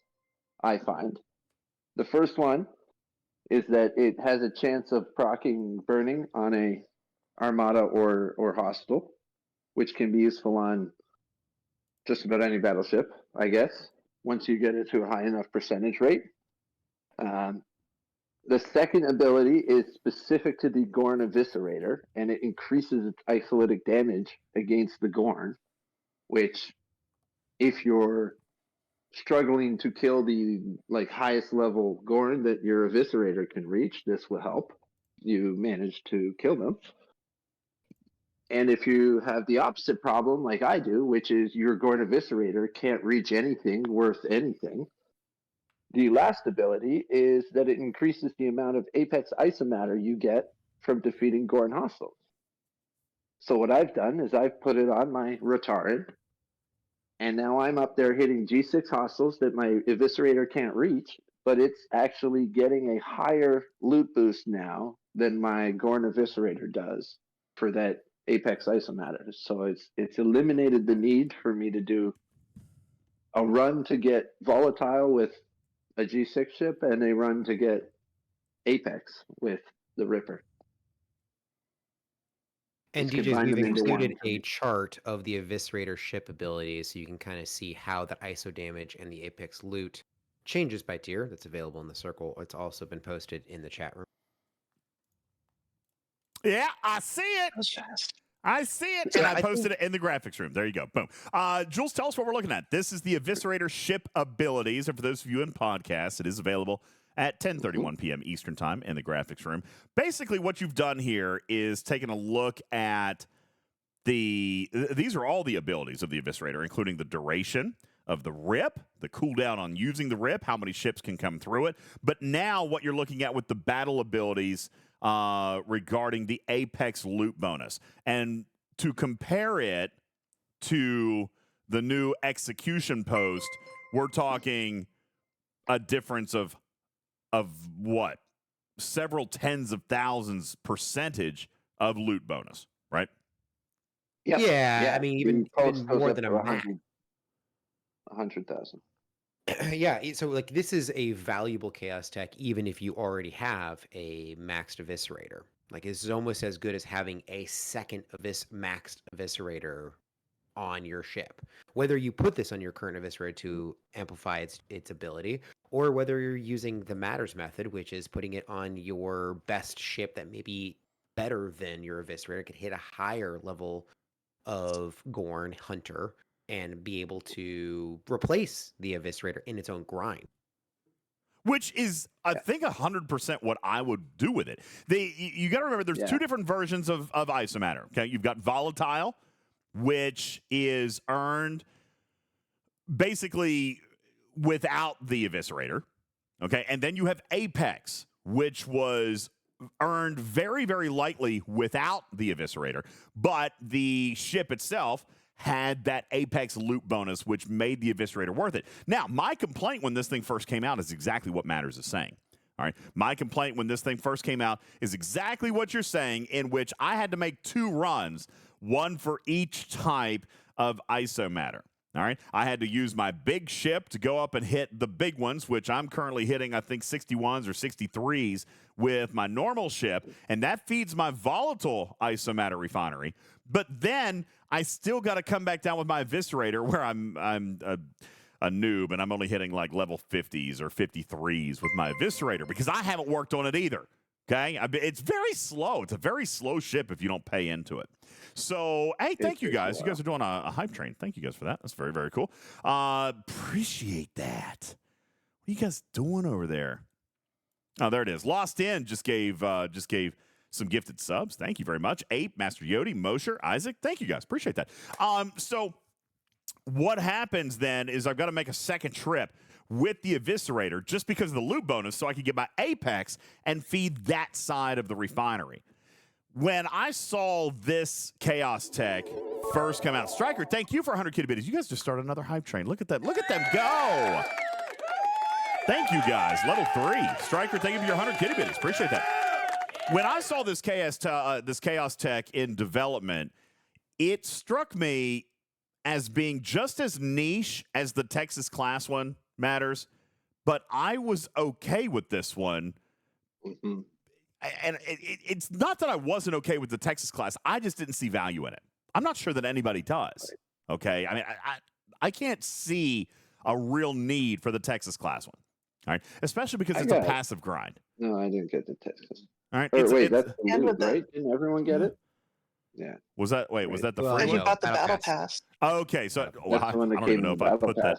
Yeah, that's right, Delmeyer. Mona Venus Mastery. So I haven't messed with it. All right, I'm done with that. So I wouldn't have, Anyway, this one strikes me, and I even mentioned it at the beginning, even in the Arcfall video, that this one, if you were willing to spend on it, would actually, and eventually, because you're going to have to tier it up. I mean, it's definitely not going to be a very quick thing to tier up. You don't. I mean, you get. These things go faster than the Forbidden Text do. Do they? Yeah, because you don't have a chance of failure. Yeah, you don't have a chance. And you of get failure. it every day. Wow. Constant drip. It's pretty good. Okay, good. I'm glad that it's better. The point is that this one with the loot bonus does essentially consolidate a loop. And that was kind of my observation with it. I know that it sounds weird because you're still having to hit the hostiles, but you only have to hit one hostile now to get more loot. Yeah. And it's both kinds of loot. All right. Now, I'm not necessarily 1,000% on board with that. We've talked about this in the past, right? Like creating a problem and then selling a solution to fix it. That being said, if this Chaos Tech ends up being something that's grindable, then I've got no problem. You know what I'm saying? Like if they end up putting a grinder's path out, which Mr. Tiger has assured us that there would be, then it becomes okay because what this then becomes is a shortcut. Yeah. All right. It's a time saver. And even then, even though I'm being a little hypocritical, I have also said I am okay buying things that save time. This does not violate any of the rules of Ultimate DJ's monetization. Okay? It doesn't paywall anything. It actually shortens a loop. It actually makes this grind faster. That is the classic definition of monetization that in my mind is acceptable in this game, is something that eliminates grind or makes something faster, but is not preventing somebody else being able to do it. Guru Can we says, talk about DJ's Uncommon 63 ship? no, I'm not getting an uncommon ship yet. So far, I'm making it, General Lark. I mean, it might change later, but right now I'm making it. All right. Now, Balabomb says Disco Warp Range saves time. Yes. Yes, it does. But the research itself, you know what? It does save time. People don't use it to save time. They use it to gain access to places they shouldn't. They use it to send their ships to places they can't reach, which is different. That's not just saving time. No, I use it to Yeah, get not to really. armadas that I Yeah. normally can get to, but I want to get there quicker so that I Yeah. don't run out of boosts. Yeah, there's that, but also the argument that I have is that the research itself is not. I know it's a fine line. It's a fine line that I'm towing here, okay? But somebody who doesn't pay for that does not have the capability of using that function. That's my argument. I do understand that it saves time warping, but it's not time that somebody else can grind out. Like, it is not a function that can be ground out. I think they're very different things. You guys do say that warp range or warp time is time, but I'm looking at it as more of a function. That function cannot be ground out. Therefore, it's not saving me the grind time. I'm not talking about time in game. I'm not talking about time to do something. I'm talking about the grind time, and there is no grind on it. So I think that is the logic that exists in my head. There it is. I got a cricket found button. the crickets. I got a cricket button. Just making Yeah, sure. we're all listening to your logic, being like, what is that logic? Thank you, Lieutenant Bennett. I got the cricket sound now. Okay, that's how it exists in my head. That may not be the right way to consider it, but that's how I feel about it. You know what I'm saying? Like, that's how I feel about it. So Quality. Thank you, Lost In. So, anywho, this particular Narin execution post, this one makes me feel better about it because nobody is bound from grinding this loot. Nobody cannot go grind this loot. This is just going to let me grind the loot a heck of a lot faster. All right, which I love those things. I hate grinding. I do. I hate grinding. Things that make the grind go no. I feel like I'm going to write a song. I got it. All right. Yeah, there you go. Would I be okay with a paid warp speed buff? See, again, you're I know that we're using the word time, but this is not a time grind. This is a function. So warp speed as a function is not the same time that I am comparing with regards to grind. Okay? I think for me, though, if this came with a third bundle for the Eviscerator Refinery that allowed you to pull, let's say the cost was 10 times the amount of the, second, then I see this as accelerating the loop itself. This is not really accelerating the loop. Yes. This is just making my grind in the loop itself less time. Absolutely. It hasn't changed the function, hasn't changed the amount of time it's going to take me to max the ship. And that is the disappointing reality of these chaos techs for me, because the Eviscerator is supposed to be the free Disco Prime. When you get there, it will be your taxi in G6, but not for another year for most players. Yeah. Not only that, but you're right. You kind of keyed in on a point that I wanted to make. This is a chaos tech, and I'm sorry, I'm just going to rip this Band-Aid off. This is a chaos tech for lazy people. Okay, I mean, I'm there, but that's what it is. It's a chaos tech for somebody who wants to max the refinery but doesn't actually want to put the work in. Stop it, Lost In.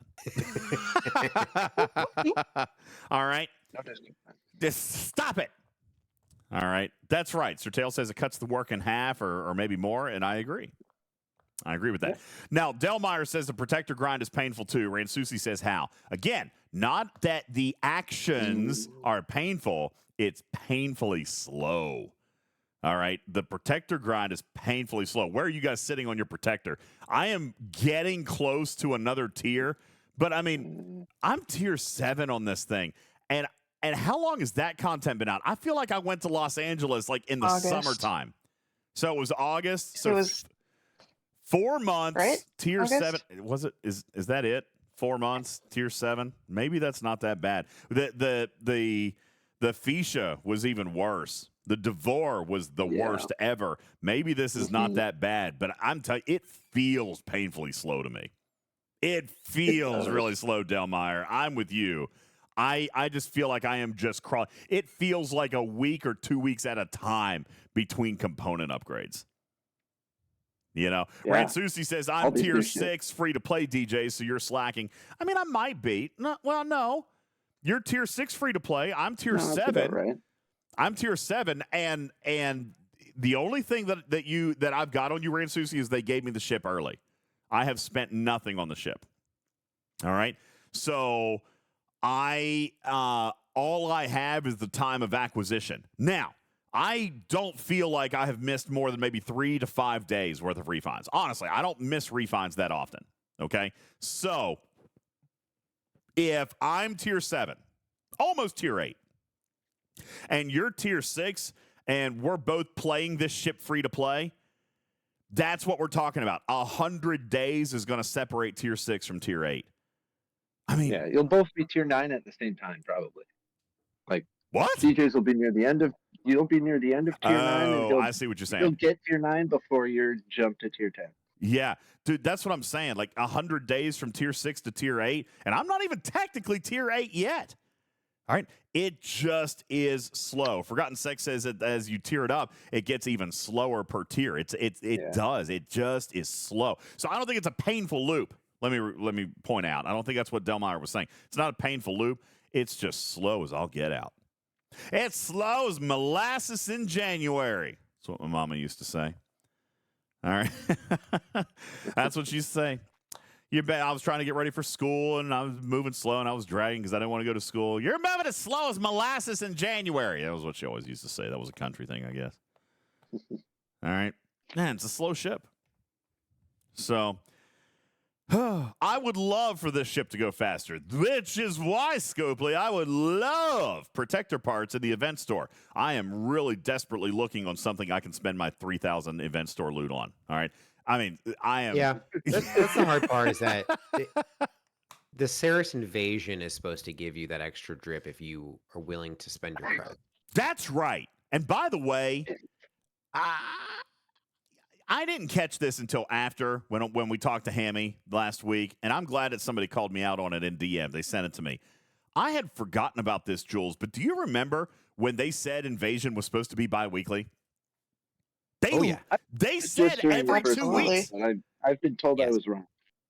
Well, so was No, they said that the first was time. War Room. They did say that, yes, invasions are coming back. They announced the date. But invasions are supposed to be bi-weekly. This loop was built for bi-weekly cadence. Invasions are coming back December the 17th. But for the last 3 months, they've run every month. Now, they haven't skipped a month, in fairness, but they've slowed the cadence down just like they did with War Room. Yeah, I mean, I get frustrated by things like this. They said it was every 2 weeks. I actually really enjoy the invasion event because it makes me feel like I'm getting a little bit of bonus progression on my protector because it's painfully slow. Do you want to know how slow it is? Yes. How slow is it? 692 days to max it. Oh, my God. And you know why it's 692 days? You want to know why it's 692 days? Because the plan was for invasions to run every 2 weeks. Yep. That was the plan. And let's just be clear, 600 days is about the average for a ship upon release. So the Revenant is actually coming in way lower than that, even with the tier 1500 day, multiple thousands of dollars problem. Even with that, it's still like 300 days if you can max your refines. Protector, max refines, almost 700 days. So you're right. They built it so that the invasions would speed it up. Yeah. Swimbot says, to be fair, invasions are kind of meh after unlocking the ship. I disagree. For that 4 days or 3 days, and I think the store stays open an extra day, that is literally more than doubling my beryllium sphere income. That week, I feel like I get a huge shot in the arm with my protector because if I just rely on the refinery, good God, it's just sitting there. It's so terrible. And Gwen, she still doesn't have any other sourcing, does she? No, that's the only place too for Gwen shards. So I just she's awesome. And a big chunk of Syndicate XP. Well, there's a claim in there too, Ransusi. You're 1,000%. Listen, Invasions is a valuable event. You've got to run it with the announce. I'm gonna put my tongue in my cheek. You guys do this Are too you about much. to say the tournament word? No, yes, you Scopely, you do this too much. All right, and I just feel like with the way that arenas is just crumbling down, frustration is at an all-time high for me. All right, and I don't mean to share this with, I don't mean to be negative. I've had a good day. I haven't played the game. I'm not playing a game. Monday ruined this for me for right now. I am still furious about it. I have not. I'm going to show you guys. All right. Oh, look, I've done a couple of helps. Okay. Not done that. And by the way, for those of you in podcasts, I'm just scrolling through my my events. Okay. Arena prep meta, 0 points. Arena prep solo leaderboard, get bent. Not doing that. Unity event, I currently have 28 points. We're 12 hours in. Parabellum, 0 points. Let's see. Q's Modest Challenge. How did I get 500 points in that? Oh, PvP, because I lost in PvP. So someone, right there. I lost one PvP battle because I had a miner out. Okay, let's see what else. 0 points in Q's Interventions. I do have some points in the Artifact Hunt because I can't remember. Oh, I think that was a daily mini. I haven't done Dimensional Breach. That's my weekly source of Vindicator stuff. Haven't done that. I probably should. Texas class, looks like I've killed a couple of hostiles here. I don't know. I haven't even hit a third of the first milestone. Okay. Coming over here, I've been doing some dailies. I've been enjoying that. March of Progress, I'm doing phenomenally in. I've got like 3 miles. Just kidding. Just joking. Nobody's doing anything in that. All right. This is my thing. Cube Thursday, no points. All right. Do I have oh, nope. That's a lie. I do have points. Apparently, I have exactly 10% of the first milestone. Here's the thing. I am frustrated. I'm frustrated by the stability, the engineering, the communication. I'm frustrated with the product that I'm asked to keep spending on that gets continually worse. And that is a frustrating thing. So then when you look at War Room, that hasn't been running. You look at, thank you, Sherlock Holmes. You look at War Room, that's not been running. You look at Invasions, you're running that less than half of what you promised to run it. Alliance Tournaments, you skipped a month now. I mean, we don't have a date for December. You haven't announced that yet. You skipped October. You ran it in November. We don't have a date for December. You have not confirmed that you're going to run it. That was also promised monthly. I am frustrated with the turn of phrase. I'm so frustrated by we're working on arenas. Yeah, actually, let me be a little bit more blunt. I'm so frustrated about canceling tournaments in October because you wanted it to be a positive experience, yet you continue to shove arenas down our throats. Which, by the way, I want to be a positive experience, but clearly you guys don't care. Clearly, you guys don't need it to be a positive experience. Because not one communication has come out about how bad it is. Well, that's a lie. They finally sent a communication, and they sent a comp, which is, I'm gonna say this with tact. That comp was nowhere near the amount of frustration that I personally have dealt with this feature. I appreciate that you finally sent an announcement 7 weeks after the event starts about how bad it is. All right? But repair tokens don't make the event play any better. And you sent me 1 day's worth of uncommon material refines. 1 day. I appreciate the And some repair communication. tokens. Yeah, that's what I just said. They sent repair tokens, but that doesn't Yeah. improve the experience in any way, shape, or form because you can't play in it. Yeah. It's almost as though, like, when I saw that, I'm sure this was not their intention, but my interpretation of that was, here are the repair tokens just in case you get hit by a ship that you never saw coming. Now, again, I don't think that was the intent. All right? I don't think that was the intent, but that is how offensive that was to me. That's how I interpreted it. Listen, just in case you get killed by a ship you didn't think you were supposed to be able to be killed by, here's a repair token so you can go right back in. So what? I can go back in and get killed again by a ship that's invisible and doesn't move? It's not about the repair time. It's not about the ship dying. It's about the experience and the frustration of I can't see jack diddly squat when I'm in there. So I have been extremely frustrated. And I've not been playing. I have spent nothing.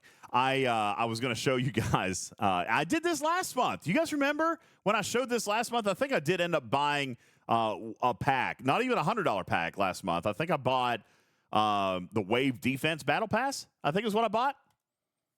Yeah. Well, I'm on the same track again this month. I have spent zero doll hairs this month. Yeah. Okay. I'm very, very disillusioned right now. And I don't want to be. I really don't. I've got a lot going on in life. We're working on the charity, which is great. That's taking a lot of time. I'm very distracted right now. I've got holiday stuff coming up. I'm leaving in a week to go on vacation, which will probably be good. I probably need a break. That's probably going to recharge my batteries a little bit. I'm just frustrated with the game right now. And I am not seeing anything that's enticing me back. You know what I'm saying? Like, the Chaos Tech, sure, that's great matters. It's paid. You know, the officers this month, garbage. All right, at least the ones that anybody can earn. You know, I agree, the below deck abilities have some use. Guess what? They're paywalled. Yeah. Yeah. You know, I am not.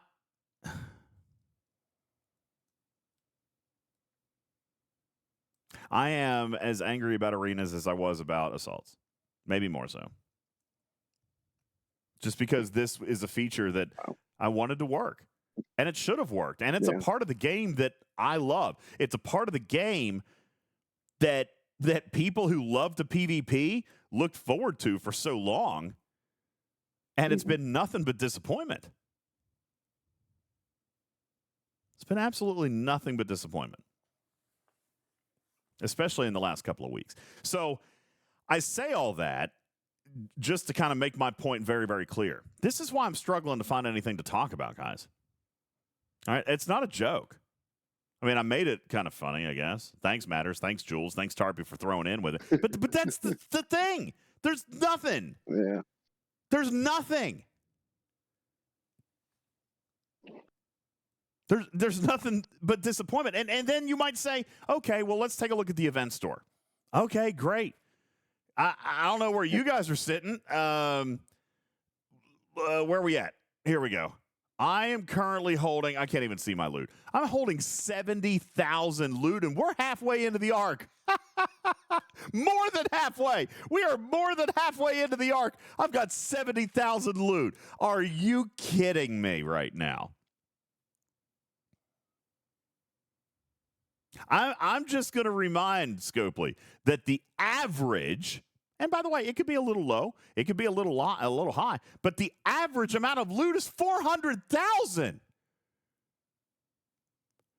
I am at 71,000. Now, granted, I haven't played every single event, but I'm at 70,000, and we're 10 days into your arc, right? In roughly 10 days. Let me double check. I want to be fair.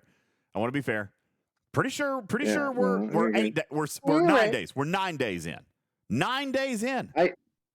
I am just shy of 100,000, and I have been able to participate in several pay-only events. I'm just over 100,000. Well, like it's 100.5. Well, like, all right. Game Junior yeah. says some of your loot came from ship events, right?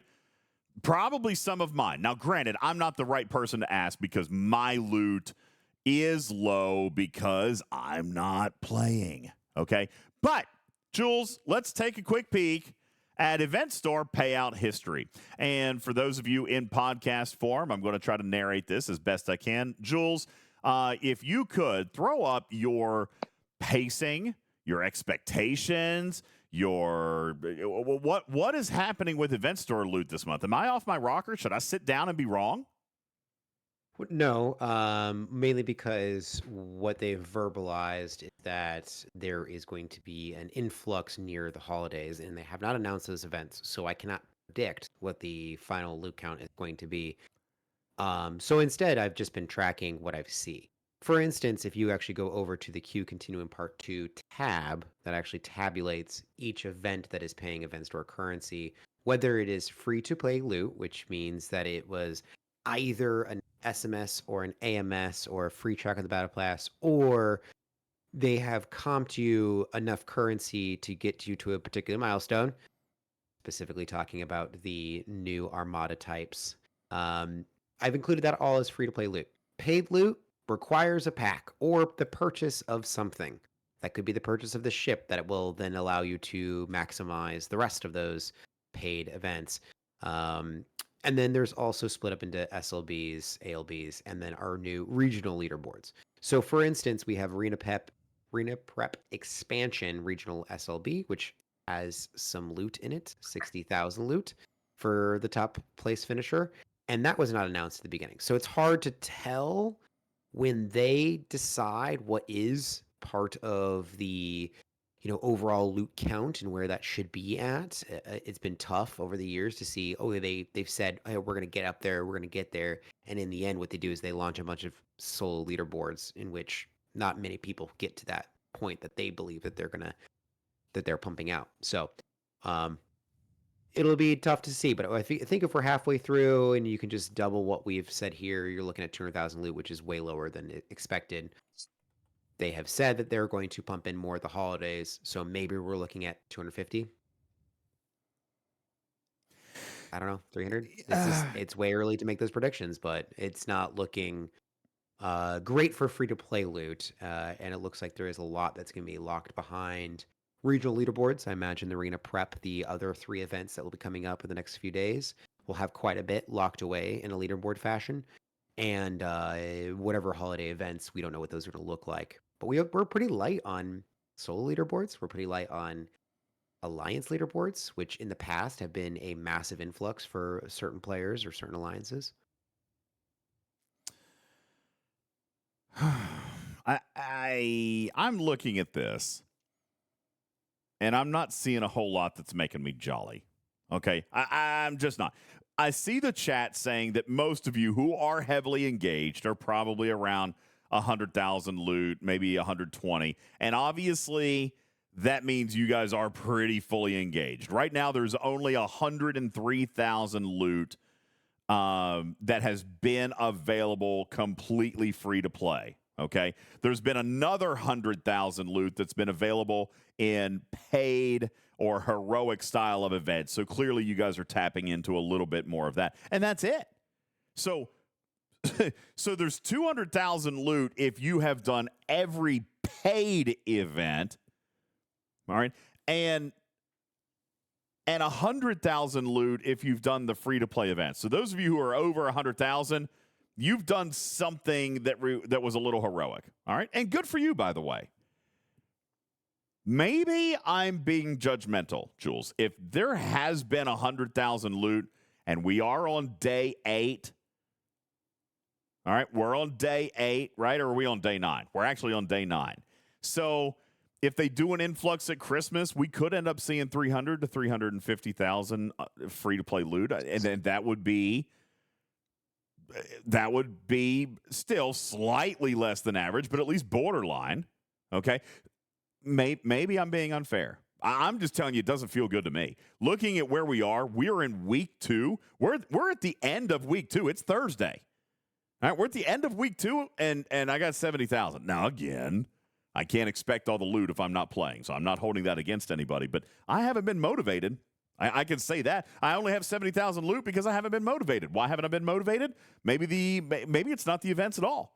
Maybe it's not the lack of loot at all. Maybe it's just about Scopely taking features that I was excited about and just saying, yeah, okay, well, never mind. I don't know. Lost In says the good news is there really isn't anything to spend the loot on either. Jules, did they have like a special item like that? Did they do the Fleet Commander slot unlock? Is there like that one featured item in this event store that they were going to do, or no? No. No. Huh. Are there limits on the rare officers? Hopefully not. Didn't you say that Hammy said they were adding things or something? Yes. They say that every time. They did. They did. Yeah. And that's why I'm saying maybe I'm being a little bit unfair. Maybe the number is not actually that low. Well, no, I meant feels to that the way. event store. Like, didn't they say they were gonna do like some of those specials they did a year ago with like one of the strike teams? Yeah, Where the thing was up for like 48 hours. They were gonna have limited time deals or whatever. But we're on officers or halfway something. through and still don't have Haven't any of seen it. those either. Yeah. It looks like Happy Cat is saying that the Fleet Commander slot is there, so I wonder if it's there for people who did not unlock it through the last event store. Well, that's good. And I mean, and that's fine. I'm glad that it is there. I was just wondering if there was like that goal item, that feature item to chase, like that something was added. So maybe not. Commander Taylor says there's not enough loot to find out if the rares have limits. And that's another thing. That's another thing too, right? If the loot is going to be this low, then it would be okay if you lowered the price of items that were in the store, but they're the same, right? Like we're here at 100,000 loot and everything in the store costs the same as if we had 400,000 loot or 600,000 loot or 300,000 loot. You know what I'm saying? Like it makes this event store not good when you just literally get less from it. I don't know. Again, I could be grumpy. Maybe I will say maybe on I'm the grumpy. positive, it's already tracking better to be our worst performers. The Enterprise Part 3 in March and the Mirror Part 2 in July both had free-to-play loot under 210,000. So it is on track to be better than those already. So we know it's not going to be the worst ever. Leave it to Jules to find a ray of sunlight, everybody. It's not going to be the worst ever, he says. The second worst. Well, it might be Maybe the third third. worst. It could be the third worst, but it won't be the worst. Okay. Like Grabthar's hammer, what a savings. What a value. What a something. Oh man, that is funny. That's so good. Let me ask this question, and I am only generally asking. I don't mean to open a can of worms because again, I haven't played today. I have seen several people in the chat talking about excessive lag today. There's not even anything major happening in the game today. What was there? Is there? There was Redis Labs maintenance. So we think that there was some server background issues that had been For like introduced. 6 hours after. Or Yeah. 7 hours. Like I couldn't sign in until late in the afternoon. My favorite was Hammy asked in official which servers had lag, and I'm pretty sure we had 99% of servers respond, yeah, no duh. Did you just say no duh? Yeah. Yeah. Duh. Couldn't join armadas. Timers not going off. Solos have been wonky. Even the lag was lagging. It was awful. Maybe that was. Oh, and I didn't even get to play through that. See, this is what I'm talking about. This. No one got to play through that. It was horrible. I'm going to say something offensive, so I'm going to say this, and I'm probably going to stop. Scopely, you're a multi-$100 million corporation. This game has made multiple hundreds of millions of dollars since inception. Why do we continue to have problems that a game company in beta solves before launch? And I'm not trying to be insulting. I'm not trying to be I'm not trying to be a know-it-all. I don't know jack diddly squat about coding. But I know that games don't perform like this 6 years in.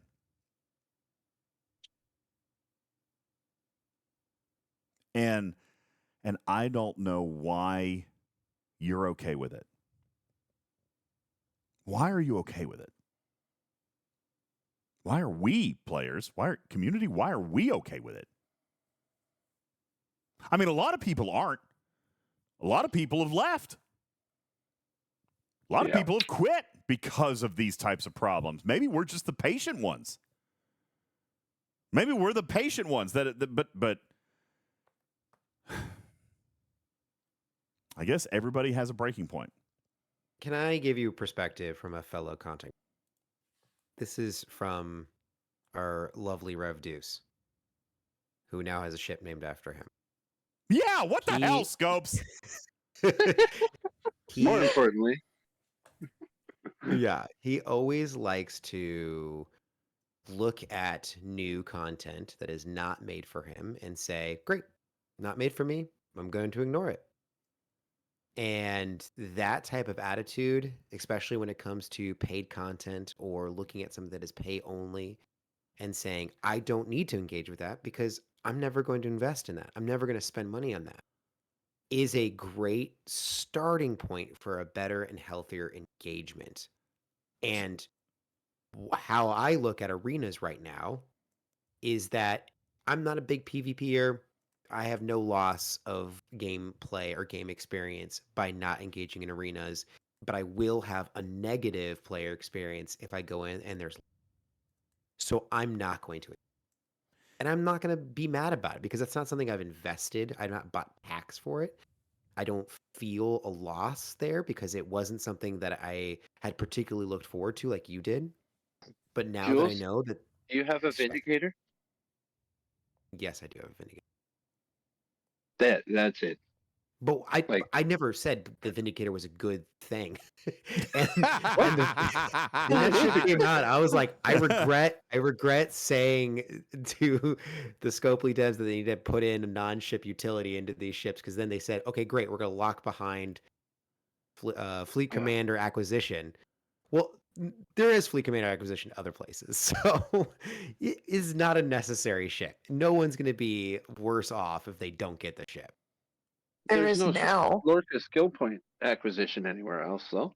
Yes, there is in incursions. They put the skill points in. Which How many they can rarely you run. buy, though? Listen, I get what you're saying, and it's usually me that's rosy-eyed and bushy-tailed. All right, and it's usually Rev that's angry and throwing pitchforks. All right, there's some role reversal going on here. I'm glad that he's finding some zen with that. I am a PvPer. I have been a PvPer for 5 years. They have let incursions get ruined. They have busted PvP more times than I can count with stupid new crew additions. They spend months and months and months and months rebalancing for terrible mistakes when it comes to PvP balancing. All right? I mean, we're literally... I'm trying to get over my speed bump addiction. I'm getting over it slowly. Ha ha ha ha ha ha ha ha. What is happening? So, thank you, Lost Ed. I think that we're literally just now getting back to some semblance of PvP balancing, and guys, they broke it a year and a half ago. I mean, Freeman was introduced a year and a half ago. It took a year and a half. October? What? She was introduced in October. Okay, well, a year and Of 2 last months year. then. A year and 2 months. So call it a year. They Because broke PvP. we've had a a strike. It was even before. Well, they that's just broke it fair. worse with Freeman. But they did break it worse. All right. So here's the thing. I am a PvPer. I identify as a PvP. Hi, everybody. My name is Ultimate DJs, and I love PvP. Hi, Ultimate DJ. Hi, DJ. Thank you. I was so looking forward to this item from the roadmap, By the way, this was the last item from the roadmap that hit from that version of the roadmap. I maybe that's what it is. Maybe it's just disappointment. This is the one I was looking forward to the most, Jules. And you say that I'm not invested, but maybe I'm emotionally invested. Maybe everything I've ever done to my account has been in an effort at being better at PvP. I've invested in the PvP officers. I've invested in the right warships. I look at combat abilities. You know, and maybe I'm just tired. That is also a possibility. Maybe I just need a little bit of a break. But I am not at all at my current point right now, my current position at this moment. I am not happy with the state of this game. And today, Redis Labs messing stuff up, maybe that did extend throughout the afternoon. Fine. What's the excuse for Incursion's lag? What's the excuse for Arena's lag? What's the excuse for Arena's just terrible performance? What's the excuse for not running War Room? What's the excuse for not running Invasions? What's the excuse for canceling Alliance tournaments? What's the excuse for letting Incursions get so stale? What's the excuse for 100 other things? I'm tired of hearing it myself. That's just me. I think I foo-bought this. And now we look at this event store. We look at this event store, which is on pace to be either the second or third worst event store of all time. All time. And I ask you, Scopely, what is it that I should feel merry about? What is it that I should feel excited about? Why should I want to play this game over my Christmas break? Players should not be looking forward to time off so that they can throw a 7-day shield. It should be quite the opposite.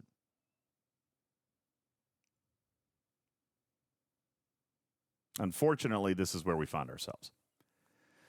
So, why do I have nothing to talk about on STFC? Because there's nothing to talk about.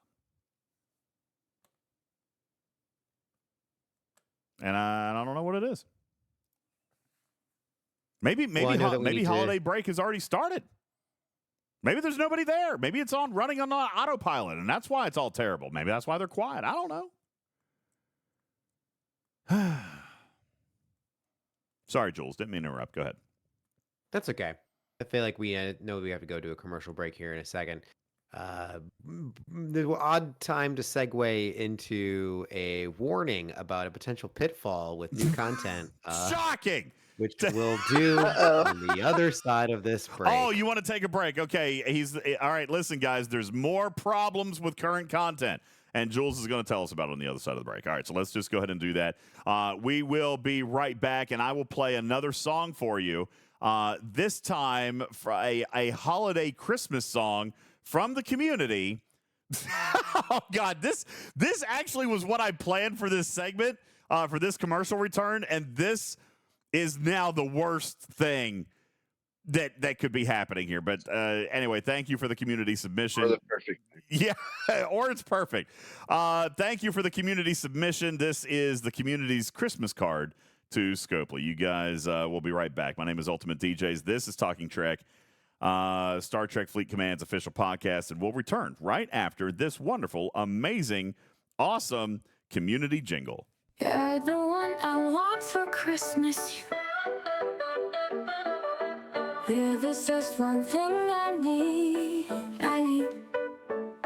I don't care about the new packs in the store. I just want an actual working game. More than you could ever know. Make my wish come true. All I want for Christmas is a working game. Yeah. I don't want a lot for Christmas. There is just one thing I need. And I don't care about the new packs in the store. I don't need to dock my ship inside the starbase.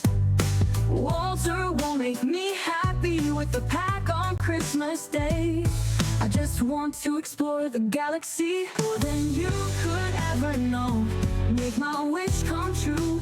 All I want for Christmas is a working game, Scopely. Oh, I won't ask for much this Christmas. I won't even wish for the whip, and I'm just gonna keep on waiting through the lag. I won't make a list and send it to the North Pole for St. Nick. I won't even stay awake to hear those magic reindeer click. 'Cause I just want my ships tonight, holding on to the bulkhead so tight. What more can I do? Oh, Scopely, all I want for Christmas is a working game, Scopely. Oh, the phasers are shining so brightly everywhere, Scopely. And the sound of specters' laughter fills the air. Oh yeah, and everyone is singing. I hear those sleigh bells ringing. Scopely, won't you bring me the one I really need? Yeah, won't you please bring my working game to me? Oh, I don't want a lot for Christmas. This is all I'm asking for. I just wanna see my starship standing right outside my door. I just wanna explore the galaxy more than you could ever know. Make my wish come true. Oh, Scopely, all I want for Christmas is a working game, Scopely. For Christmas is a working game, Scopely. All I want for Christmas is a working game, Scopely. All I want for Christmas is a working game, Scopely. All I want for Christmas, all I really want is a working game, Scopely. All I want for Christmas, all I really want is a working game, Scopely. Oh, it's already over, and we're back. Man, I was just jamming to that, Jules. Ladies and gentlemen, thank you very much. Welcome back, everybody. Whew. That was a good track. That was a nice track, wasn't it? Ram Scoop says, perfect song. Delmeyer says, Christmas is canceled due to lag. Silvertap wants to know where he can download the song to share with his alliance. I do not have licensing distribution rights. Okay, I got broadcast rights. All right, that was it. Mountain Druid said the ads were fine. Well, you missed a fun one, Mountain Druid. Forgotten Sex says a very fitting track, and indeed it was. Ram Scoop says that was perfect. All right. Well, welcome back, everybody. My name is Ultimate DJs. This is Talking Trek Live, Star Trek Fleet Command's official podcast for at least one more day. And and I do have Jules here. As we get ready to wrap up the show, Jules, you warned the community only moments ago about a potential pitfall in and only what I can assume is this new loop with the new SS Revenant. Indeed. Let's talk about the new loop with the SS Revenant. We had been working through and had found a little bit of a problem. Namely, and I was actually listening back to Mr. Tiger's interview. He had said that when you scrap the ship, even though you're going all the way back to Tier 1, Level 1, that the abilities of the ship should indeed actually make it stronger, make it possible to punch up. I'm going to ask you, Jules, as we're taking a look at these skins, all right, what we're referring to is that if you have a Revenant that gets to Tier 5, all right, then you're scrapping it, right? You're scrapping it, and immediately upon scrapping that, you're going to get the shards for a refit unlock, the Mark II refit unlocked for the SS Revenant, which, by the way, comes in and automatically, right there, right off the bat, Jules, increases the Revenant shots by 10 against not only the solo, but the group armadas. And then, of course, you got the parts efficiency to help you get back up. So, according to Mr. Tiger, that if you have a Tier 5 Mark I Revenant, even if you had a Tier 1 Mark II Revenant, it's supposed to be better. Then you get up to the Tier 10 thing and you scrap and you go to Mark III. Okay? The Mark III Revenant is, and I'm taking a look for it at this moment. 40,000 apex barrier. Thank you. 40,000 apex barrier. Now, don't forget, you still have your 10 shots. Okay? You still have the 10 shots from Mark II, and now you're increasing apex barrier by 40,000. So, at tier 10 with 10 shots, and then you add the 40,000 apex barrier, according to Mr. Tiger, a tier 1, level 1 ship, Mark III, is supposed to be stronger than a tier 10 Mark II ship. That's not the issue that I have. Tell because us. he is not incorrect. He is correct in his statement. It is more powerful. However, is it 10 times, 20 times more powerful? Or because are you earning refinery costs Yes. go up 20 times. And this is what I want to Yes. hone in on is how much actual battle capability are you getting from, and I'm going to focus specifically in Mark II. We've got a lot of data surrounding Mark II. What are the capabilities of a Mark II ship? And I've personally experienced being in armadas with roughly, a tier 6, a tier 7, and a tier 3, kind of a range of that area, and trying to work in group armadas. And I have a player experience that I want to share here and explain where the kind of battle capabilities Mark II.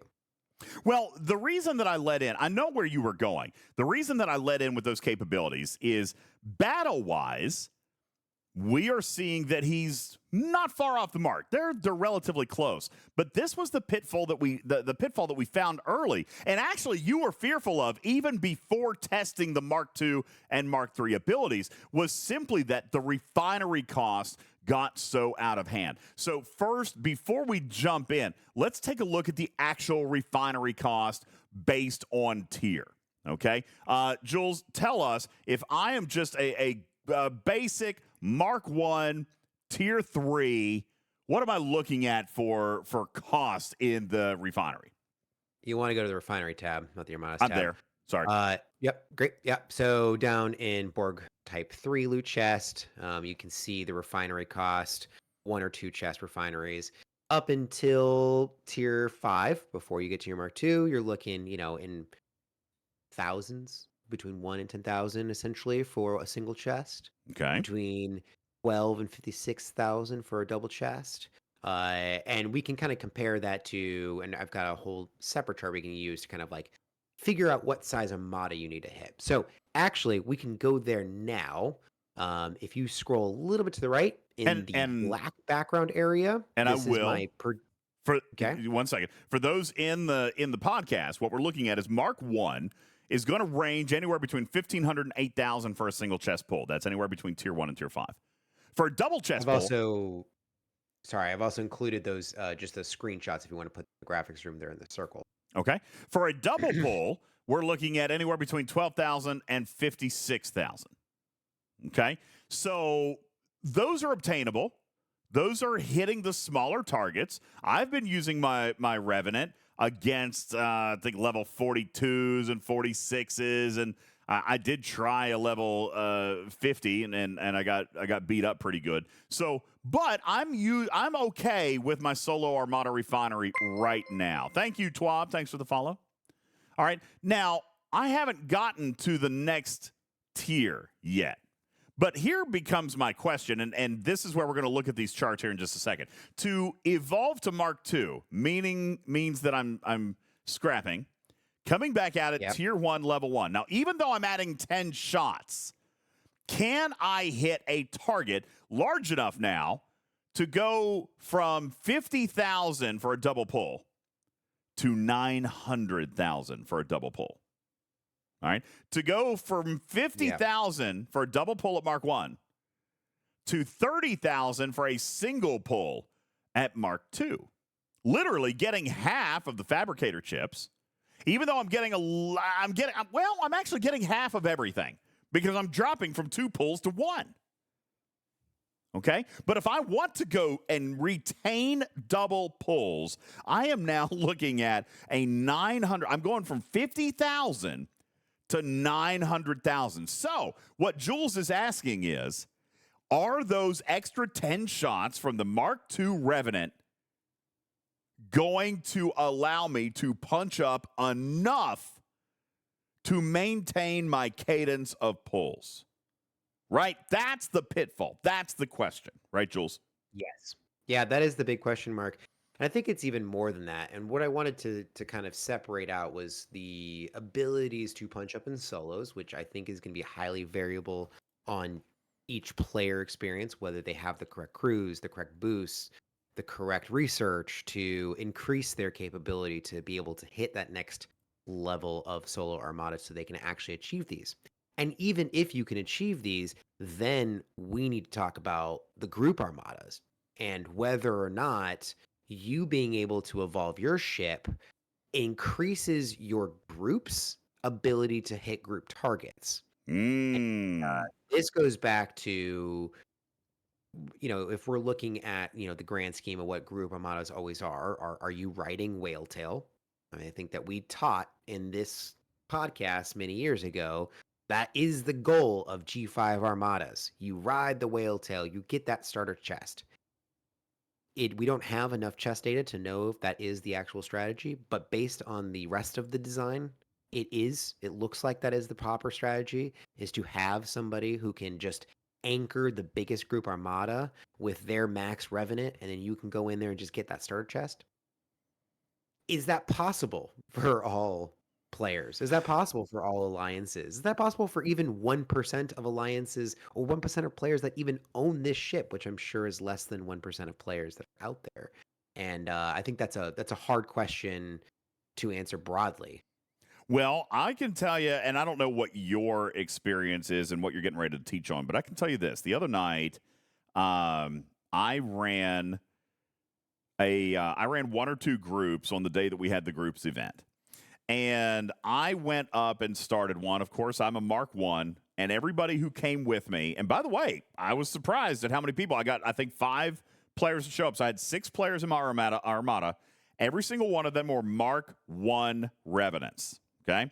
So I thought, well, hey, we could probably take a 50. All right, so I went and I tried a 50. Oh, we got smashed. We got smoked. I mean, I didn't even see red on that armada. Well, then I thought, well, golly, okay, let's drop to a 46. Got crushed. Okay, got smoked. And I'm like, I don't get this. Because earlier in the day, one player who had a Mark II, and by the way, I hadn't even built my ship yet at that point. I flew my Dederadex. All right, a Mark II, and then there was a Dederadex. I think there were probably a couple of other Mark Is.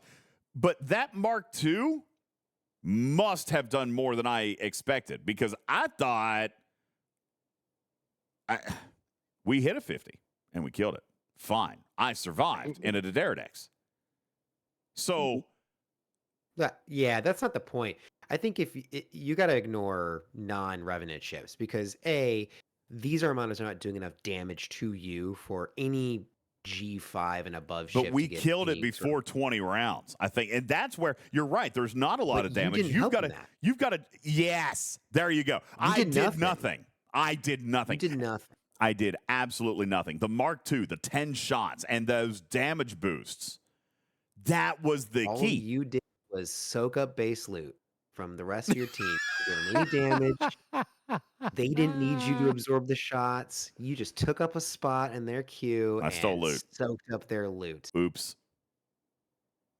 Yeah, we want to talk about the wrong ways to do this, guys. Player. Okay, ignore that player me right there, who brings his triple D into a group and waves it around and steals all of our loot. Anyway, I'm going to ignore that and just say, let's look at the whole health that you need to output enough damage in 20 rounds just to have the ability to kill this thing. So a lot of the crewing advice that we were talking about, Everyone Matters, was promoting a lot of officers that increase shots against armada targets, including Miles or Tolra. Those are one. Yeah, and those are for Mark I, because Mark I doesn't have this natural shot ability. Well, it just so happens when you get your Mark II refit, it adds 10 shots, but Miles Torah, any shot officers, they don't do their math after that 10 shots. So you have, in your first round, you have a total of 12 shots. 4 from kinetic, 2 from energy, 2 from energy, 4 from kinetic. You're going to take those 12, you're going to add 40 because each of those weapons is going to get 10 more shots. But Torah and Miles and everybody who does a shot bonus is only going to affect that base. So what is the actual damage difference? Is it, the 3 times difference that it is as it stands? It's not times 10. Let's be clear here. It's like 20 something percent per proc instead of 100% per proc. Okay, so you're talking about like Miles as far as like the effective bonus shots, right? I think the overall, like, is my ship, what is the actual increase in its capability by getting that Mark II refit? And I think when I was running my shot officers, I used them. And then when I ran my shot officers with my Mark II refit, I got about double the amount of shots in the same amount of rounds. So I doubled my capability. That's great. That is actually fantastic. However, it did not allow me to hit high enough to be able to get the loot to pay 20 times the cost in refines. And that is where I'm getting to. It's tough enough for me doing the solos. And maybe I'm just weak. I'm just an Ops 65 weak player who only focuses on PvE and Armadas but doesn't do it well enough. Maybe that's it. That's definitely it. It's the groups. And that is what I really want to hone in on. And this is the biggest pitfall. If you cannot maintain the pulls that you are doing at a Mark 1, and if you do not have the team that can carry you through into the next size group armadas, into that next level tier. I mean, just at Mark 2, tier 5, you're looking at this chart right now. Thank you. Is this a screenshot or is this actively in the... This is your screenshot. Is it in the log? I'll pull it up. Yeah, go into the actual, because I actually want you to play with numbers. I want to make sure that you have edited this. Yes, you do. Okay. All right. I feel great. So this is under refinery. It's just to the right of the refinery tab. It's in the black area, and I just want to make sure everyone knows when I do a black area, it's typically when I'm doing calculations, predictions. It's not hard facts. So just be aware. These are not hard facts. These are just predictions. So if you're looking at the Google sheet, if you're in the podcast, if you're looking at the Google sheet, it's under the refinery tab in the far right area. It starts, looks like around row 30 and column AG. For those of you who are in podcast and want to pop the sheet open and follow along. Okay, there you go. And what I've done I'm doing here good at is my illustrations, Jules. I got to give the audio people something to follow along with. And what I've done here is I've calculated all of the benefits you get from both refineries. So basically taking each refinery's both its cost and also its output, multiplying it by the number of chests that you get. And then I actually did a second one, just mirrored image of that. So you can directly compare how much more or less you're getting by being able to go up. So here's what I've done. Taking a tier 5, you're doing a double pull of solos. You're doing a triple pull of group. No problem. You go up to tier 5, you add the refit. And you want to hit double pulls. You can see here that the cost is going to go up from 6,000 to 900,000. Okay, that's huge. That's massive. You want to hit the group armadas. 140,000 a triple pull. That's 20 times the amount it was for your group before you got the refit. But you get an increase. Okay, your team, or let's just say you personally, you cannot hit high enough to consistently pull a double chest. So you're actually going to drop down to 1. So why don't you go ahead and drop that down to 1. Now look at all of that red. You are making less. You're making less par steel, less of the fabricator chips that give you the materials. And if you look down just a little bit, you'll actually see those materials there. All of those materials are less because you're getting less fabricator chips. If you're a G6 player, you're getting less Sigma resources and Sigma speed ups, which are, may anyways. Everything's less. That's not great. So, okay, say fine. I'm a good player. I'm going to solo these, no problem. Go ahead and add a 2 chest to that. But my group, the Armada, the alliance that I'm in, I'm pretty much the biggest one. People are going to ride my whale tail. I'm probably not going to be able to keep up with my max refines. I got to drop down to 2. We could see here, well, maybe I'm still getting more rare parts because I wasn't getting them before. I'm still getting more, 4-star materials, and I'm, a early G5. I still need those 4-star materials. Well, okay, fine. But for G6 players, you're losing Sigma by going up. This is where we were talking to Mr. Tiger this past, I guess, golly, was it a week ago now? Was it Thursday? I guess it was. Last Thursday, about the lessons learned from the Stella Loop.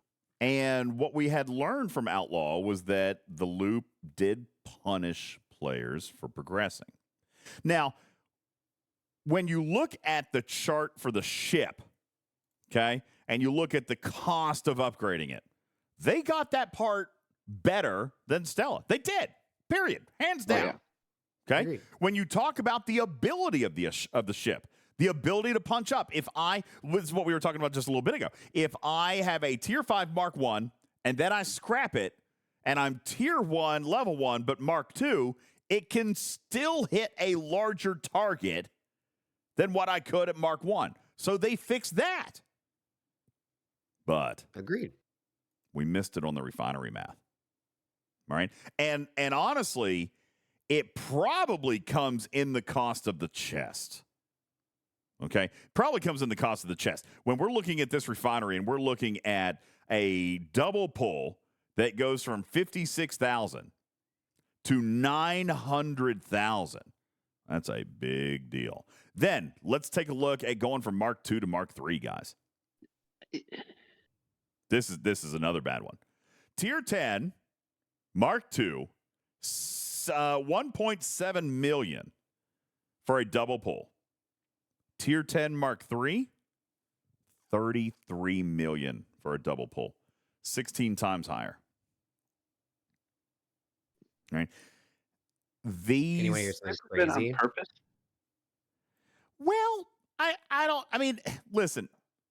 Because after you do that first initial jump, when I'm looking at this, it goes up a very small amount per tier. But you are going to keep getting stronger and hitting bigger bigger armadas. But it is going from 900,000 to only 1 million to whatever is being rounded to 1 million to 1.15. So I'm wondering if it's on purpose to deliberately push people down to doing single chest pulls for the first little while. And maybe it was an afterthought that they added the advanced replicator because they said, okay, well, we're screwing people out on the Sigma and the materials, so why don't we throw this other thing in for 10 days, which is going to give them back a bunch of that and then some. Well, I wouldn't. I still think the math is completely wrong, and here's why. At tier 10, hitting the biggest solo armada in the game, the Borg Type 3, level 70, you will max out, including with the starter chest, at 10 million loot. You can only do 2 of those a day. Refinery goes every 2 days. Or every day. That means that you have to hit this twice, and you're still never, it's not possible for you to get enough loot to even get the double pull. Sounds like prime territory. Right. So this is a pitfall. Here is the problem. You are going to lose Sigma Par Steel if you evolve past tier 5. Just flat out, it's gonna happen. Maybe you are a top tier player and you can bring this up to tier 10, but do not scrap it and do not evolve it if you're not ready to go down to single pulls. And if you're not ready to lose the income of the primary basically the export of all of this is the resources and the materials. And if you want to take a drop in that, go for it. Evolve. Get the bigger ship. This is what we have talked about. You remember with Voyager, and there was the pitfall. Don't go past tier 7. Remember? Or tier 4. It's exactly that. It's exactly this. It's the same thing again, and happens to be the same designer. So the thing is that we said, hey, wait on tier 7 because it's not like the math doesn't work out. You'll never get those refineries, but you still were earning ship parts. Like at tier 7, you were still earning those ship parts. So it was possible for you to stay at tier 7, then one day be like, all right, I'm ready to max the ship. And you can max the ship no problem. The problem here is that if you do stay at Mark 1, you are not earning the rare ship parts. You will not progress any further in this loop if Then you tier stay there. 5. So there is this negative repercussion from deciding to camp. The last thing I wanted to point out, and I see that you're looking at some of the researches, and I know that there's loot research, and I was doing the math on the Armada pools that includes maxing that loot research per the tier prereqs that it has. Where the heck is it? That's what I was looking for. L Oregon Revenge Strategies. Yeah, You have there it it at is. 1 out of 15, bottom right. Yep. Ooh, I can do some more of that. Yeah. You got to do that every tier, man. Yeah, Every tier. Okay. But So these are even tier locked. So that's what I was getting ready to say. You could still only take it so high, right? Exactly. Yes. So let me ask, if I am at tier 5 and I max this research for tier 5, that does not improve when I go to Mark 2 because I am still tier 5. So that loot bonus cannot increase until I go to tier 6. Now, maybe, Jules, do we bank up enough loot to power our way through this first tier 5? And does the loot bonus at tier 6 catch us up? Is tier 5 just the pitfall? Should we save up enough parts to try to jam through our 900,000 pulls just long enough to get to tier 6? Oh, you're saying go down to single pulls because you actually can't earn rare until you get the Mark II. So you can't actually Right, but I mean, I'm saying, is this a problem forever? Like, if I and this is, well, it is still a problem forever if you are not in an alliance in which you can punch up on the group chat. So let's go back to the calculator and let's go ahead and do this thought experiment out. Okay. Yeah. So, I mean, Master Viper, Destros, even Retro Hunter was showing me earlier that once you get to like tier 7, tier 8, your ship is more capable. It is capable because the base figures of the ship are getting better as well. So it's going to be easier for you to be able to hit the double of the solos.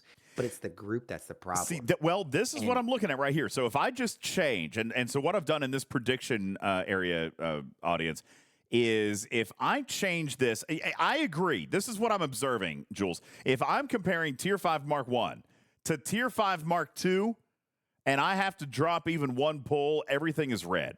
I totally acknowledge that because I can't maintain max pulls. I'm not there. I'm still the same tier. But as soon as I go to tier 6, and this is, of course, providing that I'm doing my research, now everything turns green except for Sigma Parsteel, which might be a mistake, but I took a 3% dip in Sigma Parsteel. Hold on. But I went to tier 6. Your group cost tripled. Your group cost tripled for that second chest.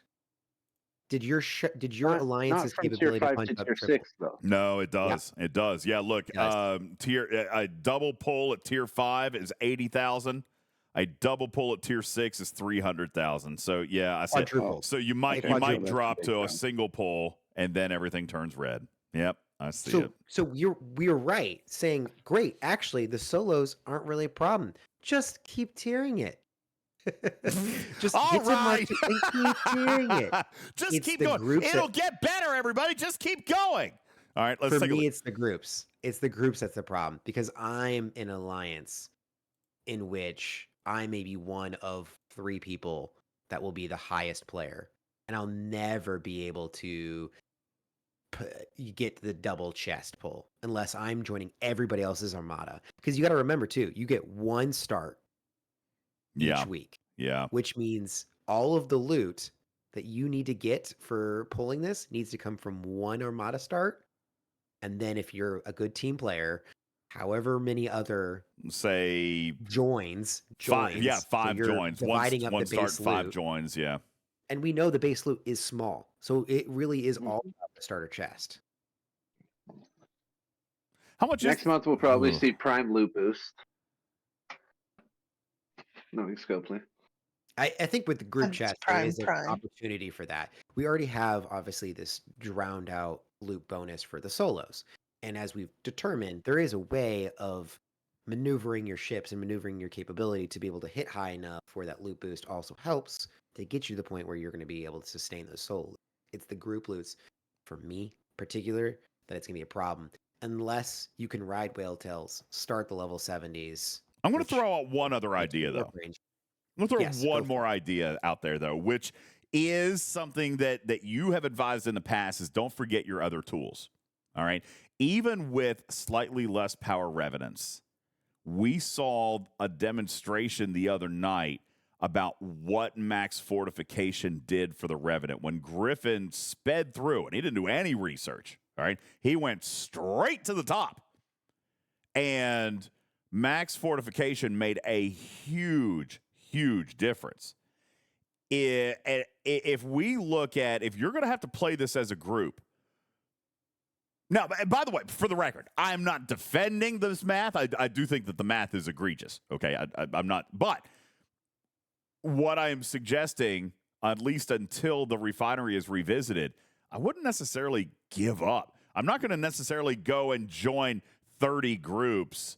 I might say, hey, let's try something. Right. So we let's, did. Let's and let me give you my experience. Damn it. Let me give you my experience. So what? We is of equally-ish sized. With this is plus or minus 2 tiers. So the entire group was between tier 3 and tier 7. 4 of the 7 players. There were 7 players in this armada. In this armada group, we did a lot testing together. We're all Mark II refits. So we had quite a bit of firepower. We went up against the 58 1.1. Mm-hmm. We got a partial. We couldn't kill it. Because you can't kill it. Did you use max fort? We had max fortify. Everyone had max fortify. Everyone had Sarita's boost. Everyone had defiant. Can't use Lorca's fist. So that didn't really make a difference. It's the 20 we round all had limit. Good crewing. We all had good crewing in there with strong armada crews. More than half the players were G6 players. So I don't know how much more capable our team of relatively equal size could have gotten. We did not finish a 58. We almost finished a 56. We did double tap it. I don't know if that's a proper strategy, but we did double tap it. But 54s, 1.1s were the Goldilocks zone for us. So that hitting that level got me a starter chest of 120,000 and got me a share of the base of 24,000. So I got roughly 150 for my effort. That won't get me a triple pull of the group. Nope, that's only good for single pulls. And even at tier 5, tier 6, tier 7, tier 8, I'm checking. We don't have tier 8 data, okay? Tier 9. So to compare your Mark 1 Revenant, tier 5, it takes a tier 9 Mark 2 to equal the same payouts if you consider the smaller chest, which is a single group Armada chest, and still doing the double solo. That's kind of what I'm trying to. The big overall point, the ethos of this whole secondary pitfall, evolution pitfall, is that it really hinges not only on your ability to punch up solos, but also what is your group dynamic? Is it possible for you and your group? Maybe it's worth just sitting back at tier 5 for a little bit to let the rest of your group kind of catch up a little bit before some of you collectively go up and hit that refit, and then you guys can together punch up in a group armada. Maybe it's worth sitting back and just kind of collecting some of those fabricator chips, hoarding those, maybe, and then using them once you have actually progressed further, and therefore you're getting the better payouts of the fabricator chips. Voltron asked the question, what if you solo the group one and punch down? That's not going to solve the problem. Also, in that same Google Sheet community, if you look at the Armadas tab and scroll all the way down to roughly row 60, you'll see the group payouts along with the starter chest. And Yeah, that's not paying either. I mean, it can, but still not enough for. I mean, if you consider the sourcing, you're getting one start a week, so it's still not enough to double pull those chests. I think that the one chest cost is well designed for any player who's not in an active alliance. I think any player can be able to solo a group and be able to maintain their single chest pull. But if you're relying on, say, the triple chest pull for the Revenant progression, because it is tied to that, so the Revenant will take longer to, continue to progress.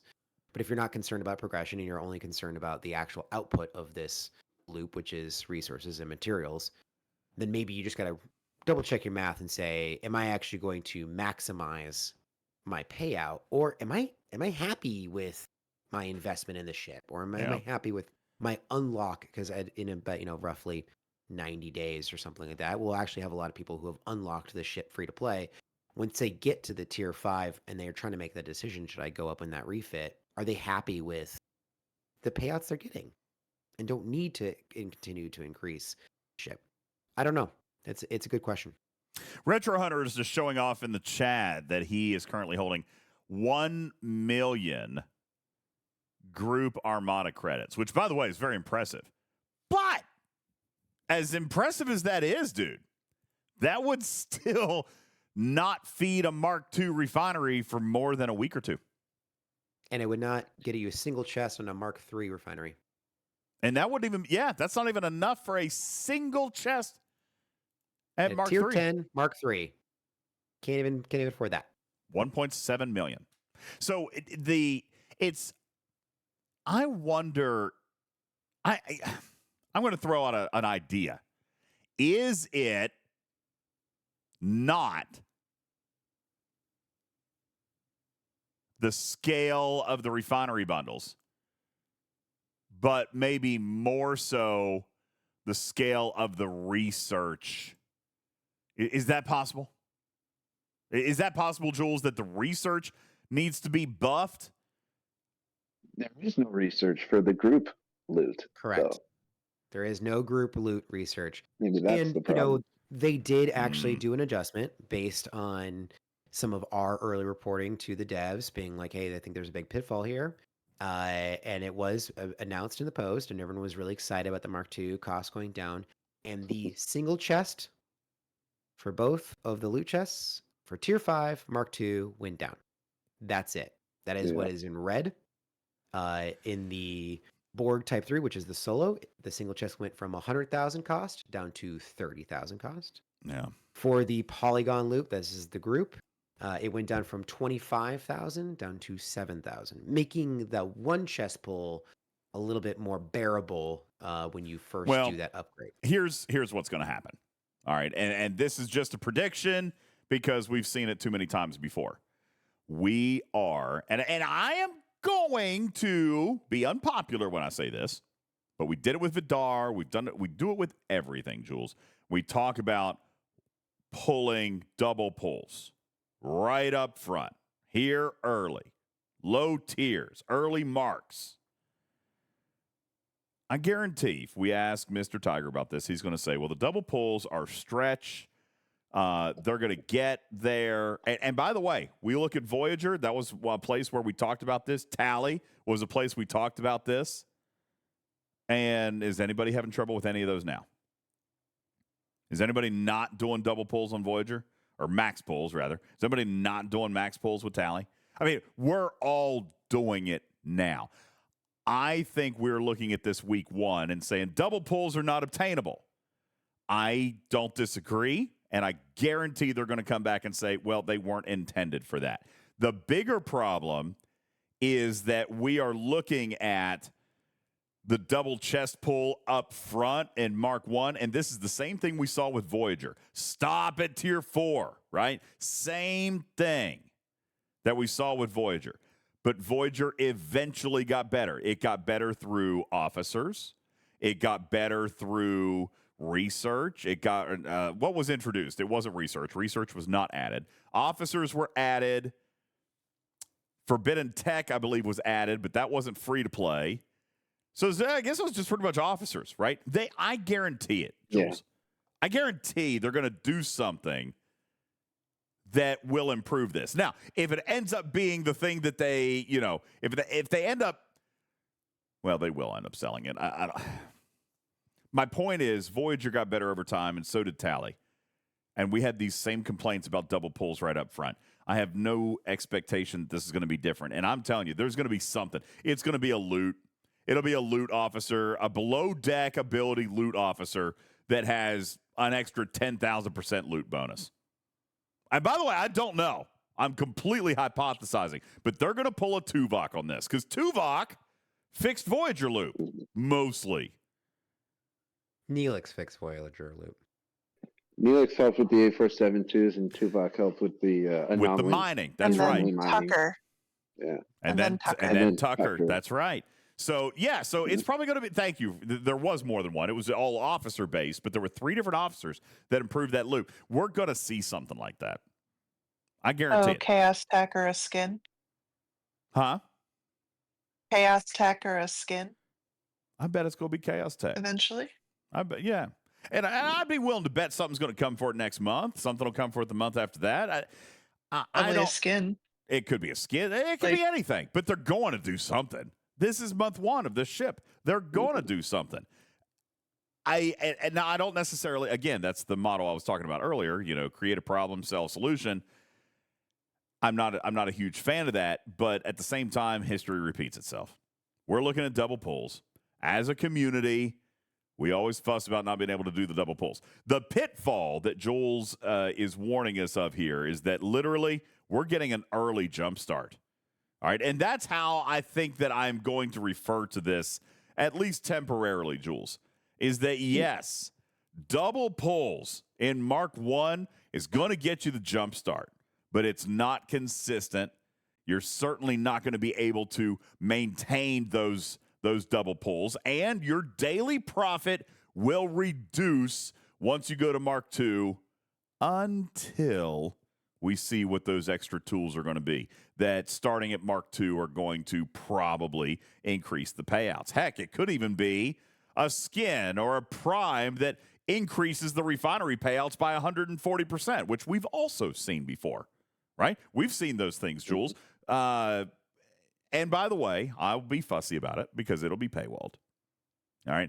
But the best way that I could explain this right now is upfront benefit. They're giving us a shot in the arm because, yes, at tier 5 Mark II and every tier thereafter, you're losing resources as compared to the double pulls up front until the double pulls become more reliable at later tiers, and we're going to see tools for that. So I think it's accurate and fair to call it a pitfall. You will earn fewer rewards after your first evolution. But you also can't progress without going through that first evolution. So you're going to have to eventually do it, Jules. Yeah, and do you want to do it early or do you want to wait for the efficiencies? Because there's going to be efficiencies that come. And this is the difference between my advice when we were at the Voyager situation and now. My advice to the Voyager was like, yeah, stay at tier 5 or stay at tier 7, depending on your capability, forever until it gets better because you were still earning parts. So that when that forever showed up and it was easier to progress, they you could caught just us. skip right ahead. They caught us, Jules. Many tiers. That's right. If we say to hold at tier 5, you'll never earn rare parts. You can't even bank them so that when you're ready to go, you can't speed through certain levels. You're literally going to halt your progression, and it won't resume until the day you go to tier 6. However, it is still only like 90 days to get through all of Mark II. So it's actually not that bad because of how good this cost progression is, the days through these tiers. It's actually really fast until we get to the tier 15, which is the over 100 days problem.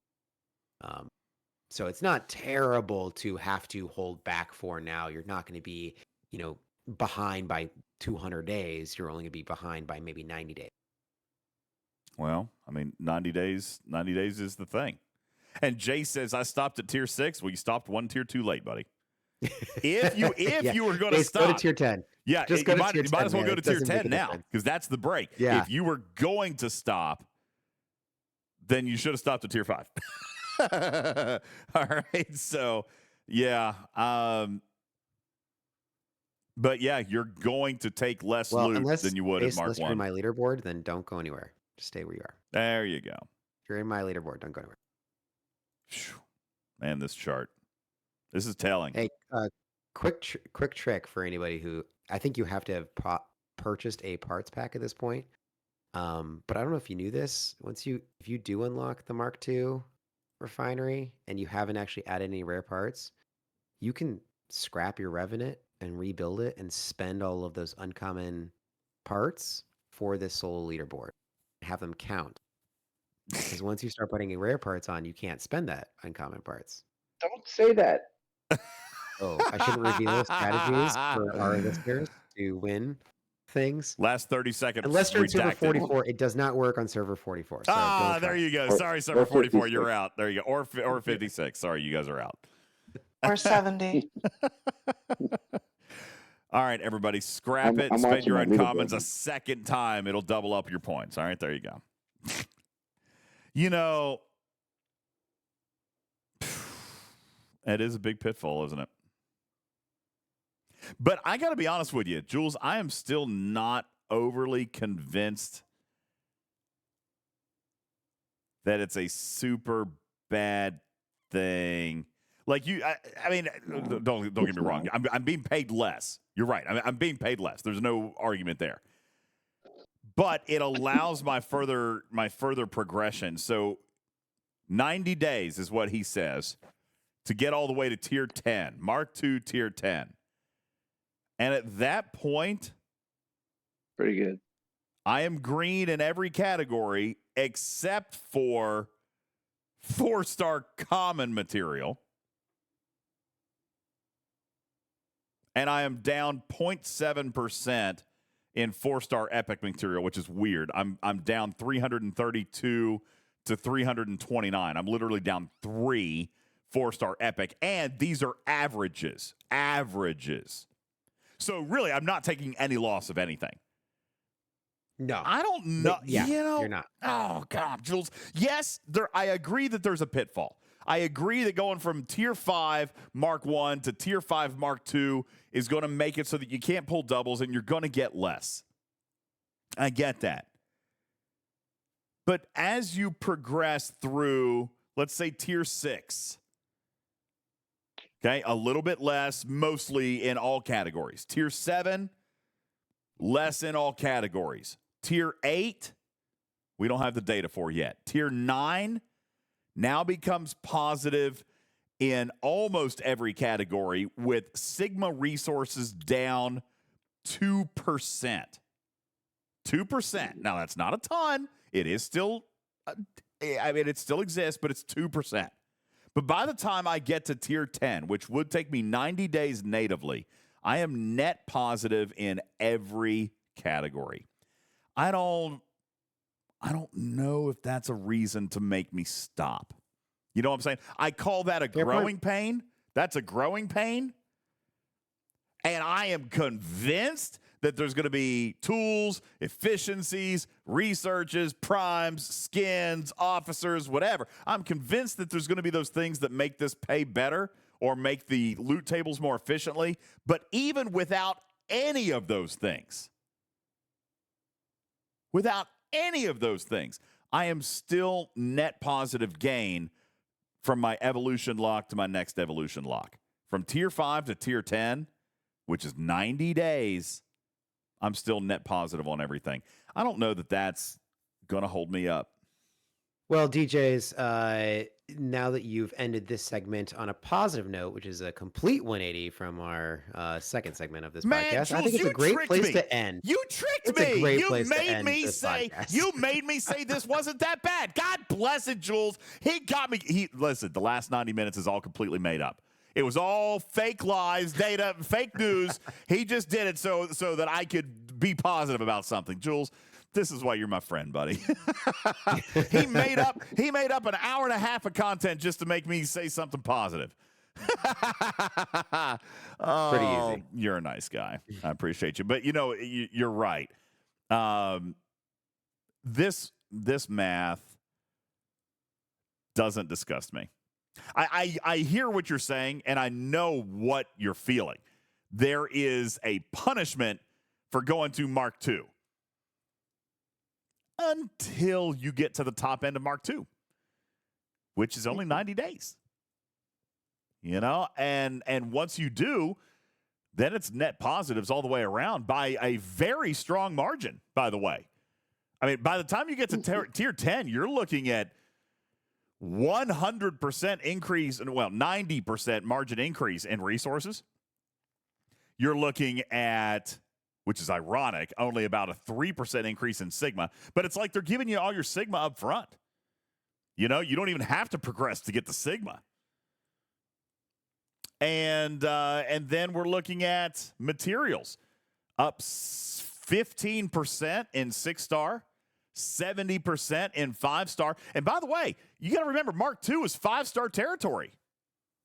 Okay, so going from tier 5, maybe materials are more your speed. Going from tier 5 to tier 10 is going to increase your average G5 material income 72%. I don't know that that's not enticing. Daystro says, are you recommending charge to tier 10 and hold? Well, I don't know. I'm sure I think that the hardest part about tier 10 right now is that what we don't know is the rest of the refineries going further. So what is tier 14? Where does tier 15 Mark III look like? Yeah. We actually don't have that data. We don't have and it. We also don't have enough starter chest data of the upper level armadas to understand what that punch up capability actually is. Can you afford Mark III chests, even like not even getting the 3 chest option, which we already know is impossible on a regular basis without buying directives? But can you even afford the double chest or even the single chest with your group and your capability? That we haven't gotten enough group source data to make that conclusion. So I was hyper focused on what we have the data for. And by the way, I'm going to point out, even at tier 10, if you are a G6 player, actually, where to scrap to get Mark III? What do you have to be? Ops 51 or 61? It's 61, isn't it? That's the G6, 61. Yeah, it's 61. Yeah. So honestly, charge to tier 10. Now, if you're a G6 player, I would go ahead and scrap it and go to tier 10 Mark III. Because the refinery costs, they do change. They do change. Yeah, they jump again. So we need more data. I mean, I would say definitely go to tier 10. I think tier 10 is a great spot to be.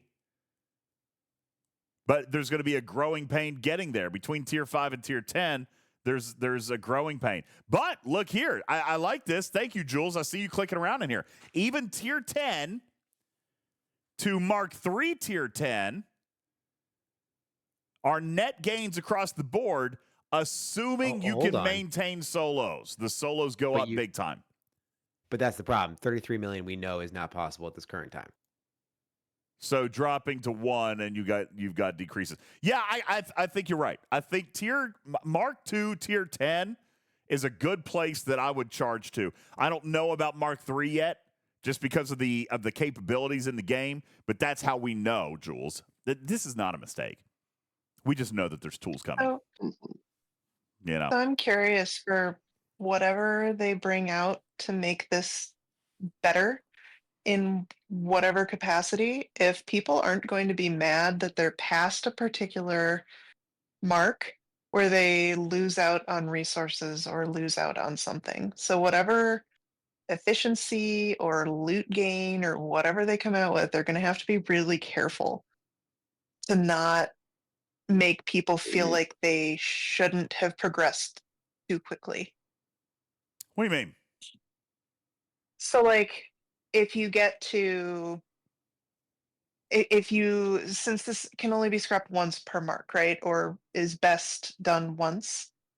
If whatever they bring out helps earlier tiers, people who are later in the progression are going to be mad that they missed out on getting more stuff earlier and later. No, they won't. Well, No, they won't because no. they're already I going to be a mean, higher tier. It's always going to Yeah. get easier as time goes on. That is the nature of this game. Oh, totally. Yeah. But like, there's the balance of they're going to need to be careful how they actually make that happen, too. Like, I mean, because I know that's just people it. who've been angry that other people got to benefit from something when they paid for early access. Well, those people are dumb, though. Well, I wouldn't have said that, but frankly, I wouldn't say that. I'm not going to It's say just that. But selfish. I'm not going to go that route either. But it's inevitable. Look at how easily we can build a G3 enterprise and max it today. But go back 5 years. I mean, where do you draw that line? Now, I don't think that a tool is going to come out next week or mid-month patch or even next month that's going to suddenly make it better for everybody to do double or triple pulls. And by the way, even if they did, those people are going to benefit as well. Okay? So that's why I don't think the refinery data is an error. I don't think they're going to do anything to help you speed the tier up of the ship because that's actually not what makes the loot better. Speed tiering the ship actually makes it worse. Okay, but they're going to come out with ways to enhance the amount of loot that you get, which is actually a safer way to do this. Okay, if they enhance the amount of loot that you get, then it benefits everybody. It will speed earlier tier progression, but it will also speed later tier progression or just plain out pay more because they can do deeper pulls and they're going to get more resources, more material, more Sigma because they can do more pulls. That is, and honestly, I'm not saying that is what Tiger has done here, Jules, but it makes the most sense to me. And honestly, it's probably the better way to do it, even though there might be a native pitfall or two here early on. We always kind of see that and experience that with new content. But as the efficiency tools come out, I think that loot is probably the right way to have done this, as long as the efficiencies that come do, in fact, enhance loot gain. And I guarantee you they will. We'll see something we'll see a prime with increased refinery payouts by 30% or 40%. We'll see an officer with a below deck ability of increasing loot gain. We'll see a prime for reducing the refinery cost by 40%. We'll see a skin that increases loot gain by 10,000%. I mean, does any of this stuff sound unfamiliar? I bet, Jules, that is some of the stuff that we see here over the next 6 months. Tiger's good at that kind of thing. He plays a long game. He does play a long game with his stuff, and it's always hard and confusing and a struggle right when it shows up, right when it first presents itself. But he does a really good job of slowly over the next few months and making it good, making it some of the best things we've added to the game. Well, possibly. Frankly. We'll see. I mean, he does have a good reputation. I'm not willing to throw off on this mechanic yet, but it also is familiar. And I expect we all have a good idea about what's coming. Nelly says, when's the mid-month patch coming out? It is generally next Tuesday. It is generally Tuesday, like the day 14 or day 15 of the arc is generally when you see mid-month patch. Yeah, Fulman, favors, absolutely. You could see favors coming in and yep. Almost slipped. We will see favors. All right, I'm just going to throw that out there. I'm not going to tell you how or where they're going to come, but I mean, yeah, you're right. Those things are going to come. All right, you'll see that stuff. Nelly says thank you. Oh, Daystro says 73.1 already happened. Yeah, but we're actually getting another. We are, in fact, getting another. They announced it today. Now, it may not be a patch, but we're at least getting another client. All right. So I don't know. I'm curious to see what might actually come into that. But we are getting the invasions. Always are after something like that too. Yeah. So we're probably going to see something that's coming Tuesday. I don't know what. It'll probably be small. Probably won't be anything, but nothing major. But we'll probably see something. Benny Hill says, DJ, what do you think about Chaos Tech in the store? I really don't want to get into that. We talked about Chaos Tech just a little bit ago. The short end of it is I am not angry about the NR and execution post. I think that it's a fine Forbidden Tech or Chaos Tech. Soren's Trilithium is another Q's Cannon. It's a PvP Chaos Tech. But this time for a different ship type, so I'm not upset about that. It's not. It's expected.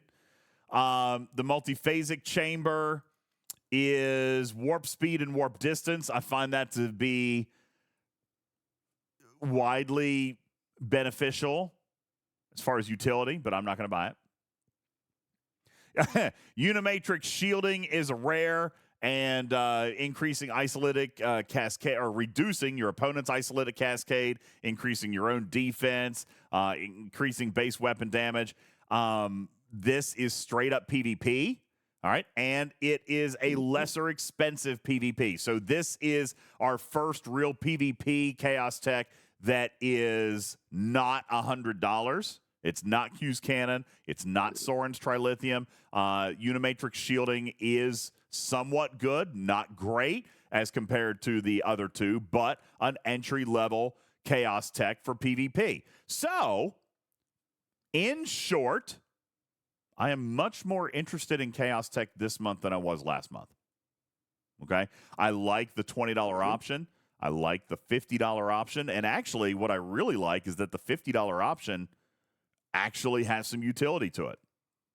It's not worthless. All right. Last month, the $10 and $20, the $10 Thought Maker and the $20 Interphasic Mirror, I think is what it was called. Both of those have some utility, but it was still very, very minor. This month, I actually find more utility in the $20 and $50 Chaos Techs than I saw last month. This month, I'm more interested in Chaos Tech than I was last month. If I'm looking at the $20 Chaos Tech this month compared to the $20 Chaos Tech last month, this month is way better. Way better. So that's my opinion. I'm not telling anybody to go buy anything, Benny Hill, but because I'm probably not, just to be fair. Okay? But if I'm passing judgment on them, the $20 pack is great. I'm not going to buy it for moral reasons. The $50 pack is good value for what it provides, but I'm not going to buy it for moral reasons. Swords Trilithium is another Q's Cannon just for a different ship type. And the Inerrant Execution Post allows me to be lazy. All four of these I can see having utility. I'm probably just not going to buy them right now because I'm grumpy cat. All right? I mean, that's how I look at it. I'm grumpy cat. So Benny Hill says, I'm trying to see what you are buying, but I'll show you what I've bought. I'll show you exactly how much I've bought this month. You want to see? For those of you in podcast form, I am showing off my multiphasic hunter event, which currently shows only the 5 points I got from claiming my weekly officer key one time. All right, there you go, Benny Hill. Now you can see how much I've spent this month. Okie dokie. Well, there you go. But nothing. Yeah, Retro Hunter says, first milestone complete. Hashtag whaling. Yeah, that 5 points, that was tough to get to.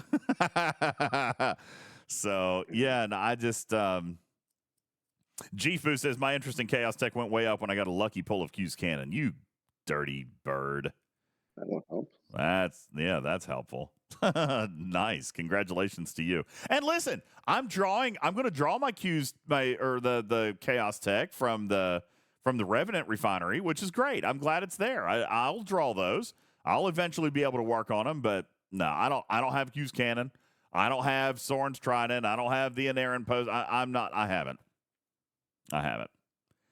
Dragon Keeper says, not fair. You bought through the app, so you don't get multiphasics just to throw us off track. Yeah, you caught me. I would absolutely get 30% less value out of my packs just to prove a point. For the record, I couldn't do that. I literally couldn't do it in my head. If I was going to do it, I'd have to get the max for my buck. Oh yeah, you guys know me. Of course. All about my efficiencies. All right. Retro Hunter says he uses Amazon coins. I still have a bunch of those coins. You remember when I bought them all? I mean, I bought thousands of coins. I still have them all. I haven't bought Amazon coins in a long time, but they're still in there. I still have some. I did double buy a pack. It hasn't been recent, but I double bought a pack early after I went to G6. There was something I saw and I wanted to buy. I don't remember what it was, though. Retro Hunter says, see, whale. I bought those Amazon coins a long time ago. And for the record, those Amazon coins haven't made it into Scopely's bank account yet. They're actually just in Amazon's bank account. All right. I haven't spent in this game. Maybe I'm buying, maybe. Oh, man, I just missed it. And it's going to commercial break. Stop, snooze. Oh, I missed it. I didn't get to it fast enough. Sorry. I saw it with like 3 seconds. I triple bought the Grabthar's hammer pack. Yeah, when I went to G6, I did. So, yeah, that was it. All right. Anything else? Jules, you got anything? Matters, Tarpy? Anybody got anything that they want to bring up? We've actually been on the air for over 3 hours, so we can quit making stuff up now. I'll complain about Chick-fil-A on another day. Oh, gosh darn Chick-fil-A. I'll read my list of D's later. Yeah. Oh, thank you very much. Yes, I definitely want to hear your list of D's scaled from your most favoriteest D to the worst D. If we could do that. Okay. G Darth says thoughts on Ascensions and the timing of them. You must be on a very new server. Server Ascension? Yeah, I'm assuming that's what you're talking about. Server 99. Or personal Ascension. Server 99. If you're happy and you know it, say dongle. Dongle! Hi, Juby. Hi, Juby. Darth, what are you asking specifically? I do believe that Ascension locks are good for a server for a period of time. I don't think that they should last as long as they probably do.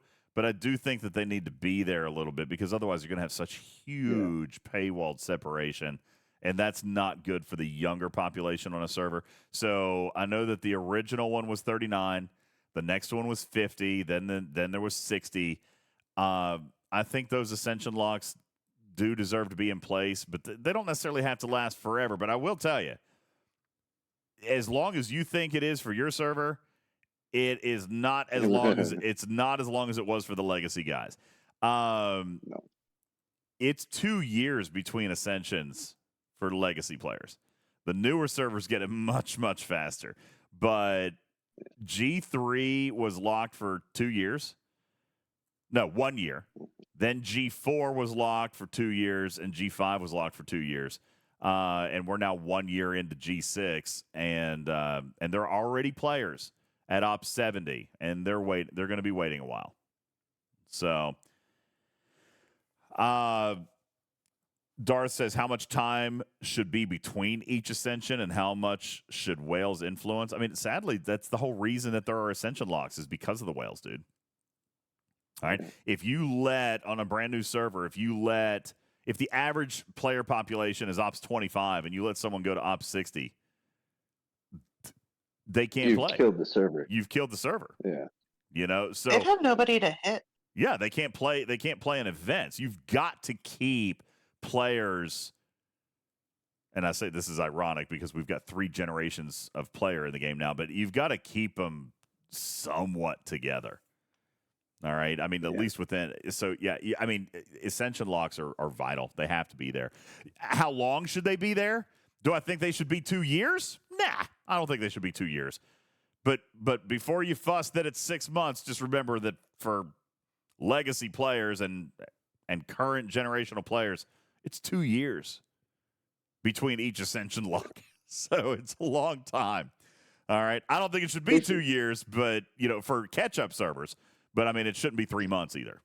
It's just saying. They should be there as long as they need to be there. Like it's not a question of an exact amount of time. It's just depending on the rate of progression for the average player in the server. some of them will ascend faster, and some of them will take longer, and it's Yeah. Scopely's Really got server dependent numbers too. behind it. I But do think that yeah, there's exactly. some server dependence. For example, there's apparently a server that's less than 2 years old just got ascended to G6. Oh, wow, those guys are moving fast. That's a lot of money. That is pretty quick, but I mean, they've added a lot of efficiencies. They have. I mean, I was going to say you could be Ops 39 in 6 months today. You could be through G4 in another 6 to 9 months. I don't know that is, and what did they unlock? They unlocked G6. That's a little quick. That is fast. That's fast. a little quick, but I mean, I don't think it's crazy off. Lots of whales. I would. I mean, if your server spends a lot, if there's a lot, but see, I also know that they look at that through player penetration as well. If you've got 3 players on your server that are Ops 50, then the server's not going to get ascended. But if you've got 30 or 40 or 50 players on your server that are Ops 50, they're going to look at you for ascension sooner than later.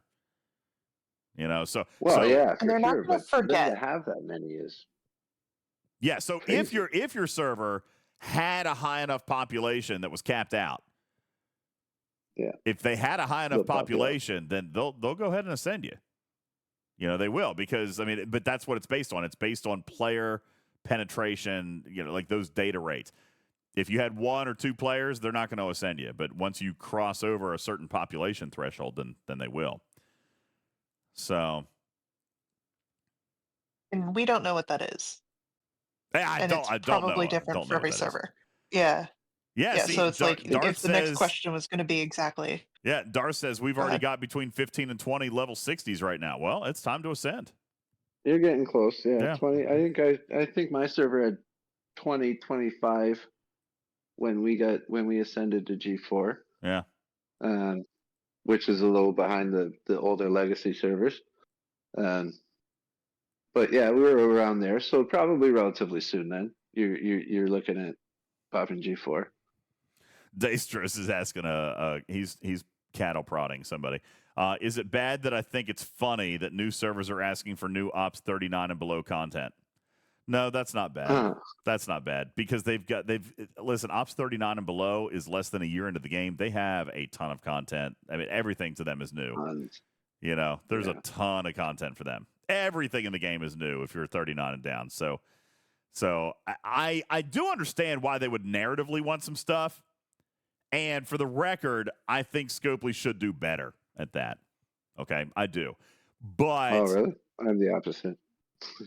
I don't think so with game content, but narratively, events. I think there should be a G3 battle pass. I think that a different battle. Yeah. Okay. I think there should be a secondary arc for younger players who missed original arcs. Catch up. Catch up. Yeah. Okay. That makes more sense. Absolutely. Yeah. I have positioned that for 2 years. I think Scopely does not do good enough sourcing older content for servers who missed the first run. Yeah. So Daystros, to be specific, I do think it's funny that they want brand new content. But to be fair, if we gave them the older content in a new format, that's exactly kind of what they're asking for. And Scopely doesn't do that. Yeah. So I feel like this is also a good moment to remind that dailies no longer give purple recruit tokens or LAT for newer servers, where they might need a lot of the officers out of the purple recruit tokens. They're called ultras. Well, get up to G4 and you'll start earning. And you can't always do that in a server that isn't ascended to 40. Well, I would argue. Well, that's true. I'm going to argue that players who are going to, now listen, this is going to sound ironic coming from me, but low spend, low engagement players who are on a brand new server, a brand new account, need not exceed Ops 30. until you are satisfied with the current state of your officers. Because at Ops 29, the Ultra Recruit chest looks wildly different than it does at Ops 30. From 29 to 30. And you can't get them. You Oh my can't God, get you are those. so dramatic. Listen, There's less. Yes, I am. For Thanks. 8 days, and what will probably end up being 20 days, they have reduced the daily access to Ultra Recruit tokens in what they thought was a good move. I do agree that those are important. For most people, it was. Yeah. Yeah, for most people it was. And again, we're talking 6-year-old events that, for the record, many people moaned and complained about. Okay? Up until they did something about it, and now people are moaning and complaining again. Now, granted, Of course, we complain about everything. I get it, but most of it's without merit. Okay? Now, this one, I still agree and still maintain that the entire daily, weekly, and monthly meta mechanic is wildly good. I agree that some of the daily minis rewards were probably adjusted in a way that might not be beneficial for all players in this game. Okay? I acknowledge that, and that has been my feedback. I do think that there's a way to fix it. I think there's an easy way to fix it, and I think that it doesn't involve just them going back in and undoing what they did. All right? I think that they're... Add them back. Huh? What? Just add the old ones back. Keep the new ones, add the old ones back. What? No, don't do both. No, absolutely not. No. Ugh. No way. No, but I will agree, Metamice and Tarpy. I will agree that the loss of Latinum and the loss of Ultra Recruit tokens, and quite frankly, the loss of Officer XP, which is funny because that's not what anybody's complaining about. But if I am fussy about any loss, it's actually Officer XP. Because you and me don't grind. That's right. Okay, I want the Officer XP because guess what? Whether you're Ops 30, 40, 50, 60, or 70, your need for Officer XP never goes away. Yeah. It's funny to me that nobody is talking about Officer XP, but that's the one I miss the most. So I do think that there are some rewards that were in the classic events, and that's what I'm calling them, classic, all right, that players still need in this game. And they have become accustomed to the amounts that those events have paid out. But again, it was still staggeringly low, the participation in the classic events. It is very funny to me how many people are screaming and yelling about how much stuff they could have gotten out of the daily minis. But the daily minis, universally, galactically, had less than 6% completion rate. So most of us are just out here hollering for the sake of hollering. There might be some of you that religiously did them, but the participation rates were less than 6%. So I find it hilarious that all these people are just absolutely just dumbstruck and my life is over and my progression and I'll never recruit another officer again. Like, It was dramatic. That was just you, not me. Sir. Yeah. No, I'm just mimicking what I'm reading and hearing in all these chats and discords. It was less than 6%, guys. All right. I mean, I'm happy to hear that number. There were more players in the game that had a maxed Vidar that actually played in the mini dailies. All right, just throwing it out there. It was very, very low. Why do you think they did anything about it in the first place? Because they were like, all right, well, nobody's playing this anymore. Time to change it up. Okay? Yeah. I mean, nobody touched it. All right? How many people are playing arenas right now? More than 6%. More Not much more. Everybody stop. Not much more, but What's the threshold? but Can more we than min-max the 6%. threshold? Like, let's see if we can min-max the threshold for forcing them to change events. No, no, I'm done. It's 3.5 hours. Are we done complaining about the daily? By the way, all right, for the record, I agree with the Ultra Recruits and the LAT and the Officer XP coming back. I am working with them on potential ideas. I have been told that, and we are having discussions on that. I have been told it will not change for this monthly cycle. Okay, like just period, hands out. It's going to finish this cycle because the meta is already underway. They're not going to change it in the middle of the meta. We may potentially look for modifications for the next monthly cycle. All right, we've had a lot of conversations about it. I don't know what they're going to lean towards, what they're going to do, if anything, but they have been very receptive to the conversations that I've been having with them, but there will not be changes during this cycle. Okay? All right. Thank you for that update. That really helps. Rather than, like, continuing for us to complain about it without having that feedback, that actually really helps. Oh, okay. And we can now tell people, like, hey, DJs has been heard. Well, no, because we knew that you would. I've actually had a couple of conversations with him, and I got to be honest with you. Like Luke says, the new events are not good. See, I disagree. I think the new events have a new focus. All right, I think the new events were built and are encouraging something different than they were 6 years ago. All right, I don't think they're bad. But again, I look at the overarching the overarching entire design, Luke. And I'm not upset of the building and research requiring materials. I'm not upset about the ship parts one. I'm not upset about those because now we're not being punished to spend in the middle of the week. Okay? Retro Hunter says, good thing you're already sitting down. They're not bad, guys. They're just not. All right, especially now that you can engage with them outside of the weekend. But I agree, they are not designed to do them all. And that is what is blowing my mind. We went from less than 6% participation in the Classic Series, and now all of a sudden, everybody is like, by golly, I got to do every gosh darn one of them. They're going to make me spend 370,000 materials every single month of a grade of material that's 2 generations behind where I am. Come on, guys. I mean, seriously. They're going to make me build 13 pylons a month. No, they're not.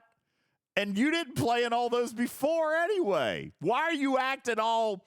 Why are you pretending like you're going to do them all this month? Get out of here. Okay? You ain't going to do them all. You never have. You know what? I'm going to ask Scopely to pull another report for me.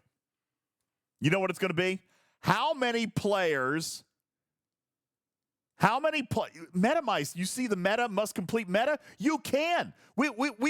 We did the math on that. You can actually complete the meta by doing like 5 daily minis.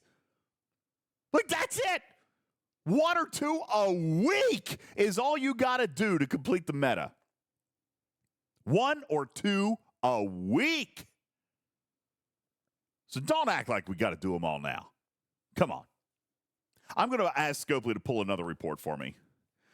Jules, I want to know if there are any players in the game who did 100% of them. Well, because if I look in the chat right now, 100% of the SMS. If I look in the chat, yeah, SMSs. That's fair. SMSs. Yeah. All right. Okay. Yeah. 100% of SMS. 100% of SMS. I'm going to look. I'm looking. Because everyone in the chat right now says, by golly, I did them all. I did them all, DJs. They're stealing so much from me. They're stealing millions of lat. They're stealing all kinds of, what do we call it? Purple tokens. Oh, my purple tokens. Oh, God, the humanity. You called me dramatic. Oh, the humanity. Where am I ever going to get my unlock of original Kelvin Captain Kirk? Ah! I'm Can we never talk going to about get... Lorca now? You want to talk about Lorca? Yeah. Nobody did. So don't act like we're doing it now. Your participation can actually be less now, and you're going to get way more through the meta. Retro Hunter says that if someone did 50% of legacy events and now are made that they can't do 10% of them. See, I disagree with that. And by the way, Retro Hunter, obviously, I bet 0 players ever hit 100% of them. But if only 6% engagement, we're talking 6% completion. Less than, by the way. Less than 6% completion. And how many were there? 4 a day? Of course, there were some that were leaderboards. So you kind of can't really count those. Has anybody actually counted how many there were in a 7-day period? I know it was a little bit tricky because 11.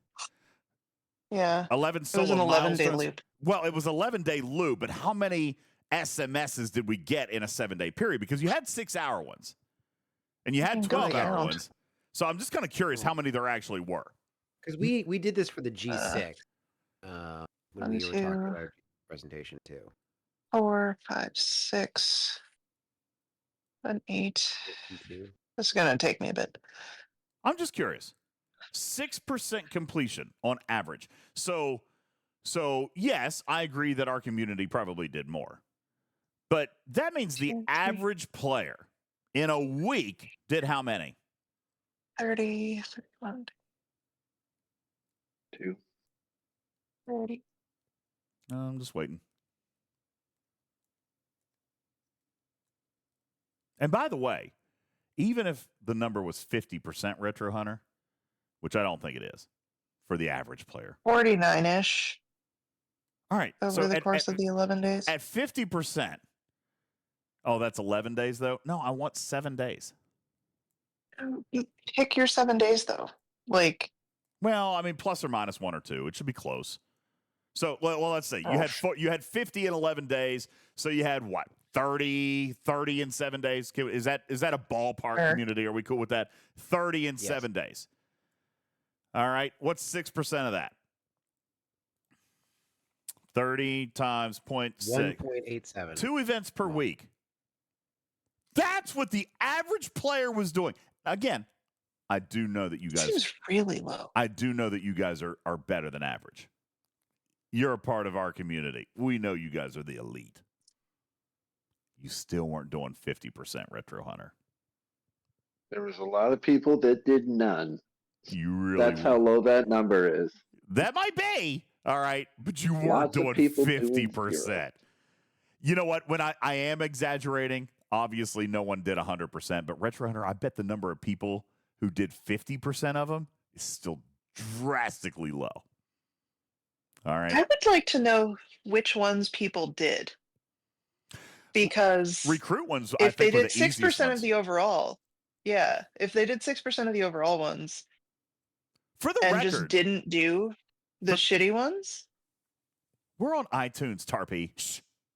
Now, I will say that I myself did more than 2 a week. I mean, I can admit to that. I did, and honestly, most of the ones that I did. Crazy enough, most of the ones that I did were for Officer XP. So, I mean, that's what I did. A lot of you guys focused on the ones that paid lat. I focused on Officer XP, and I think those had Ship XP too. I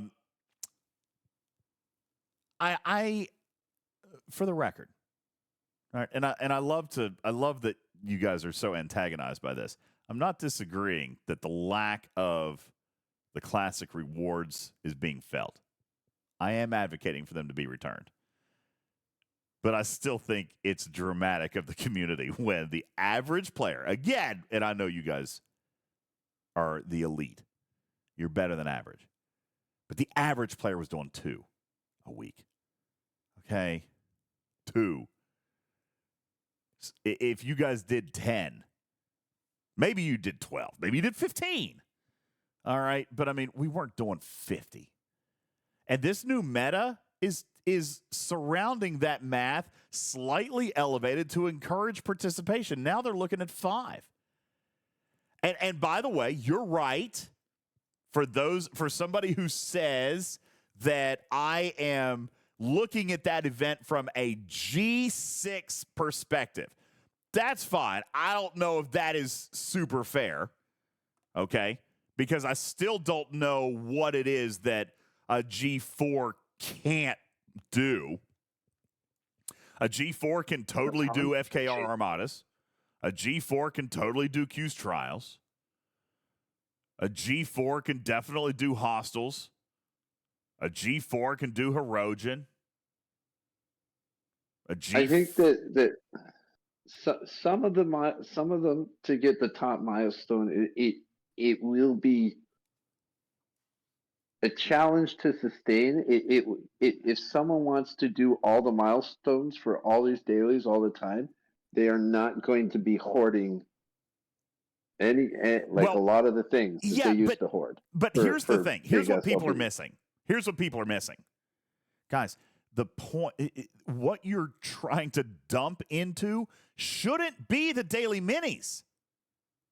The daily minis are there to help incentivize spend through the week. All right? They know that we know that there should not be any material spent Monday through Friday. Right? We know that. They know we know that. They know that. We know they know that we know that. Nobody spends materials during the week. They're trying to change that. Okay? So these daily minis are trying, and by the way, they worked in tandem with the month-long Heroic Solo Milestone. They're trying to allow us to feel like we can spend in the middle. Okay? That's what they're trying to do. By the way, I think that's wise. However, the point of the daily minis is not to do all of those. The point to the meta is the weekly events and your pinnacle events. The mini dailies are there as a supplement. They are looking to make you do some of those. And by the way, I've got my handy dandy calculator, which I'm actually going to make a video about because people like my do-da daily dim dum ding is what I've called it. All right. That's Say what that 5 times fast. Do-da daily dim dum ding. Okay? That's what I'm calling it. That this formula says that players aren't going to have to do that many.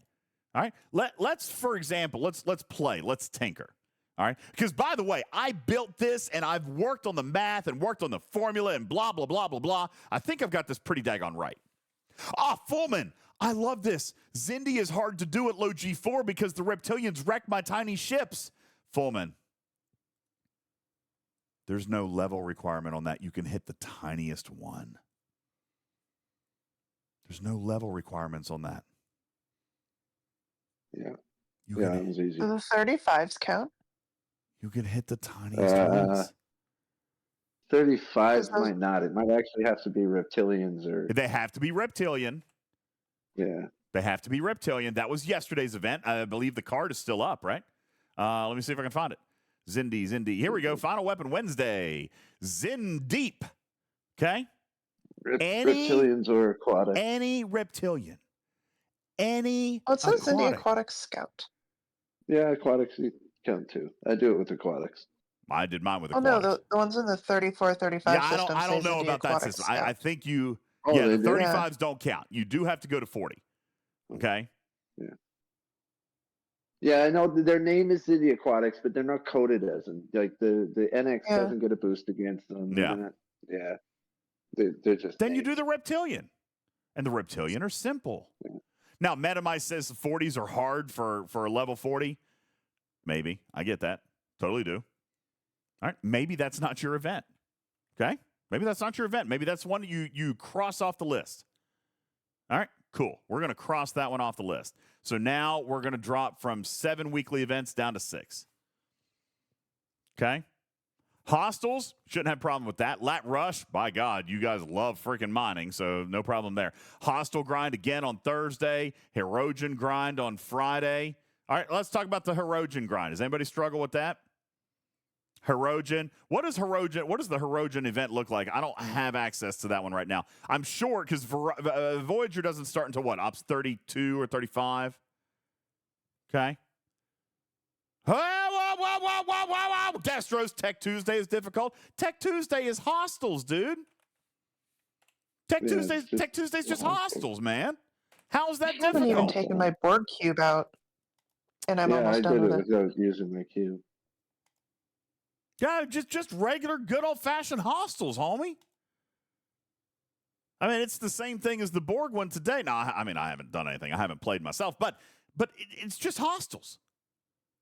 Herogen, I think, is Lostals. Okay, well, we had Lostal events before we had Voyager. So, and for players below Ops 35, let's not forget. You know what? Here, let's look at stfc.space real quick. All right, I don't mind. Okay.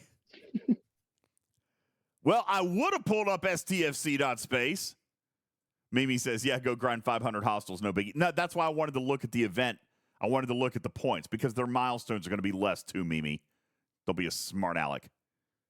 All right?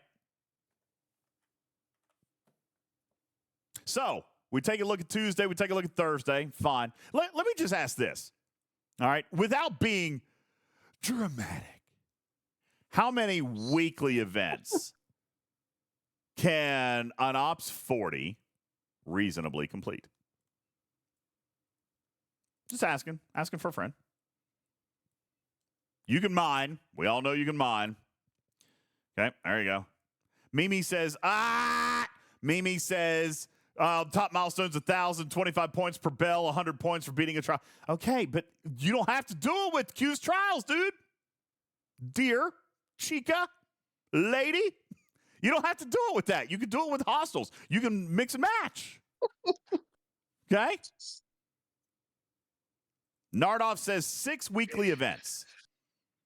Dastros says 4. Dastros, you're being dramatic. You're being tarpish. I'm going to make a new word. Hey. Hey. All right. I like it. You're stop being tarpish. Rude. Okay? So, do we think, all right, I see people in the chat saying that 6 events per week of the weekly events are fine. Nardov says the only unsustainable one is the Armada one. I don't know if I call that one unsustainable either, but fine. You guys are saying 6. Okay. So let's do 6 weeklies.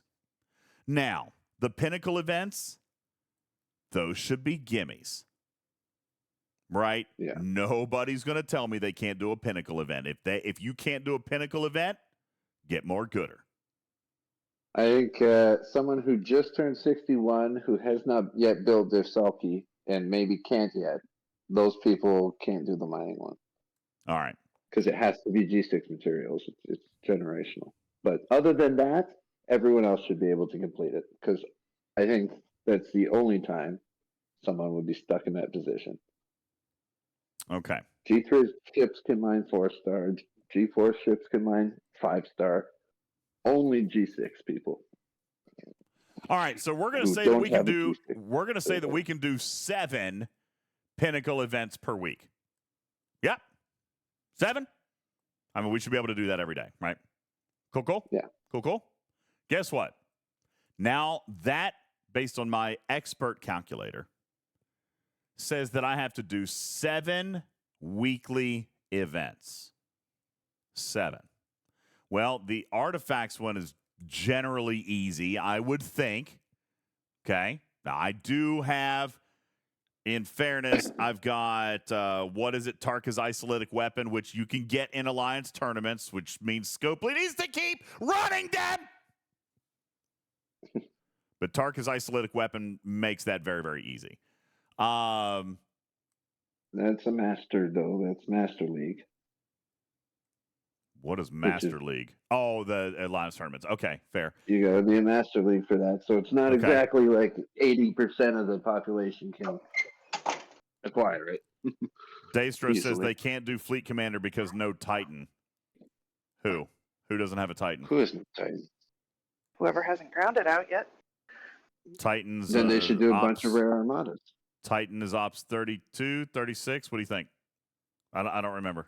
STFC is down. 30, 35, 36. 35. No, it's not down. I said if it works. Not it doesn't work. No, it's literally not working right now. I just went to STFC. Space. It's back. Okay. Oh, it's working for me. Yeah, it's back. Okay. Yeah. Maybe I typed it wrong. All right, let's go to look at events. Reset. I want to look at the Q. I want to look at the bells event. All right. Mimi says that I'm saying that people have to hit 500 or 1,000 hostiles, which I don't think is the case. I want to look. Shipyard 37. Well, that's if you do 0 Q's trials.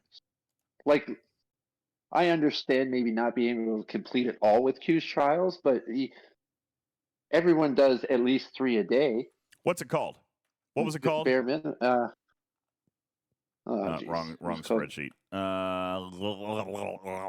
Trials and tribulations. Trials and tribulations. Trials. There we go. Trials and tribulations. Okay. So let somebody pick an ops. Hey, Mimi, I'll let you pick the ops. You pick the ops. Ops 30, 32.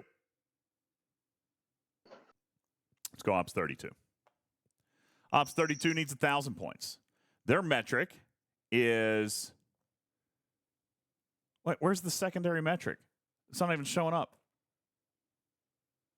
Kill a hostile for 1 point? Yeah, it's right there. It says spend a bell. Where's the secondary metric? It's in the game. I know it's in the game. I saw it in the game. God, see that space. You know. Man, I remember when this used to be good. All right, anyway. Hi, Agonor. Yeah, I'm still on. I need to go. It's 4 hours. It was 1 hostile, 1 point. Okay, so how many trial bells do I get in a day? I get 75 bells, right? Guaranteed I get 75 bells, right? Yes. Guaranteed. Okay. Yep. So that's it. 75 points. There's 75 points, but I'm also going to kill 3 of those. And by the way, if you are even questioning whether or not you can kill them, you don't hit that one on Trial and Tribulation Day. There does have to be a little bit of common sense. A strategy? I don't even think that's strategy. Just make sure you can flip and kill it. Yeah. Okay. 375 points. 1,000 points is at the top, which means you'd have to do 600. Oh, that is a lot of hostiles. Yes, it is. All right, I'll hit this button. But you can get more trial bells, maybe in the export tree if you're over Ops 38. Yeah. But I'm looking at Ops 32.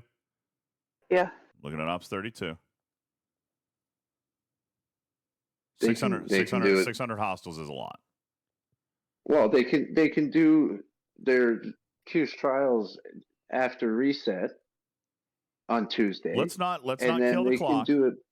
Let's not listen. I'm trying to make this simple. Let's not have to work the clock. By the way, you can. And again, there's there's ways to make this easier. But to illustrate Mimi's point, I agree. Super Hater, work the clock, right? Work the clock. And Agonor, you can't assume the bells from the whip because probably an Ops 32 probably doesn't have the whip.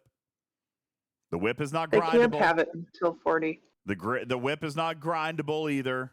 You know, you got to buy it. So, hey, Mesh Kent, what's up? By the way, thank you. I saw your donation. Thank you, Mesh Kent.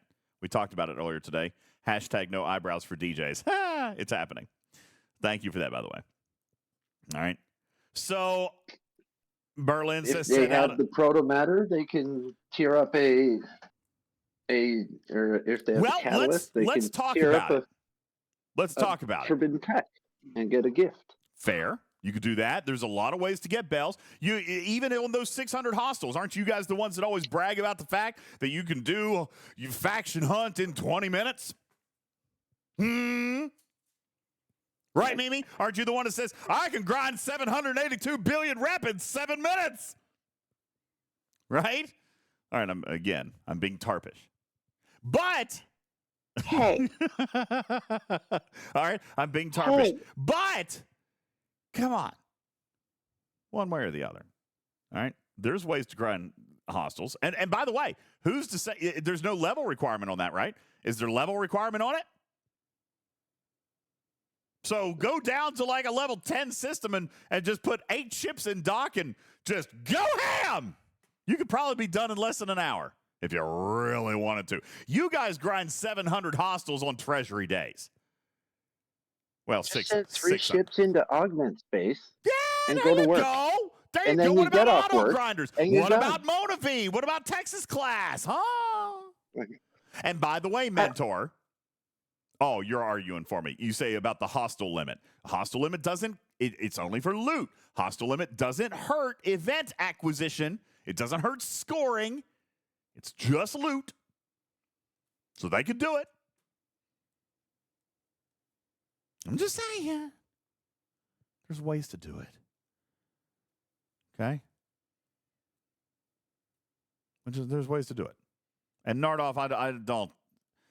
That's a tough point to argue that 375 hostels is a lot. Not if you use an auto grinder. Not if you use augment space. I mean, again, Jules talks about this all the time. You got to use the tools of the game. You can't just go in naked and blind. Like, you have to use the things that are made available to you in the game. Sure, if you look at anything in a silo, it's going to be a lot tougher. But come on, we're better than that. You guys just made the argument here a little bit ago that you guys were beyond average. You guys were the elite. Well, then be elite. Beat the system. Even then, you need 7 a week. I would argue that you could probably pull off 1 artifact. You could probably pull off both, if not 3 of the fleet commander ones, because those I think are pretty easy. You could also pull off maybe 1 of the building material ones. I mean, what would you spend on a Saturday for a heroic solo milestone? Now you can spread that out through the week. I mean, I got to be honest with you. I would expect most people to probably look at the material ones.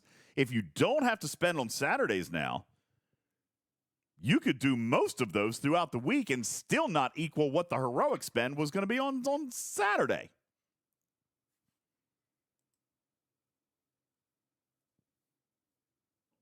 Strider says, I've loved being able to space out research over a week. Me too. Yeah, me too, man. I actually kind of like the fact that there's no research solo leaderboard anymore, because I used to hold my favors and then I would dump them all. And now I can just do a favor when I unlock it.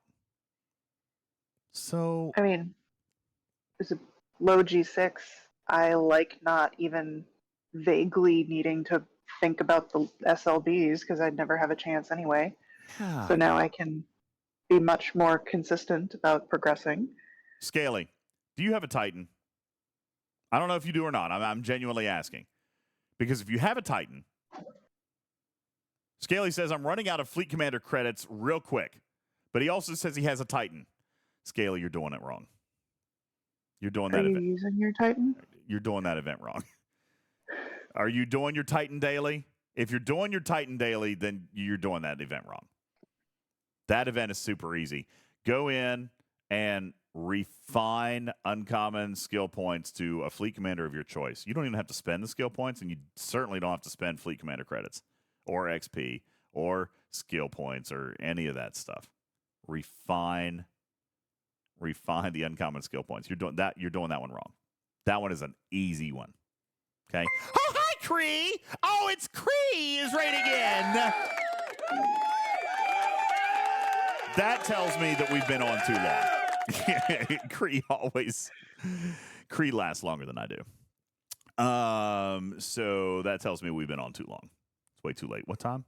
4 hours? What the heck? What is wrong with me lately? Jiminy Christmas. You're just being dramatic. I'm being tarpish. No, you're being dramatic. Tarpish. I love this word. It's a great word. You know, calling the only woman on the show dramatic is a really, really interesting You've been choice. calling me dramatic. I'm just saying, look in the mirror. Yeah, you started it. That's true.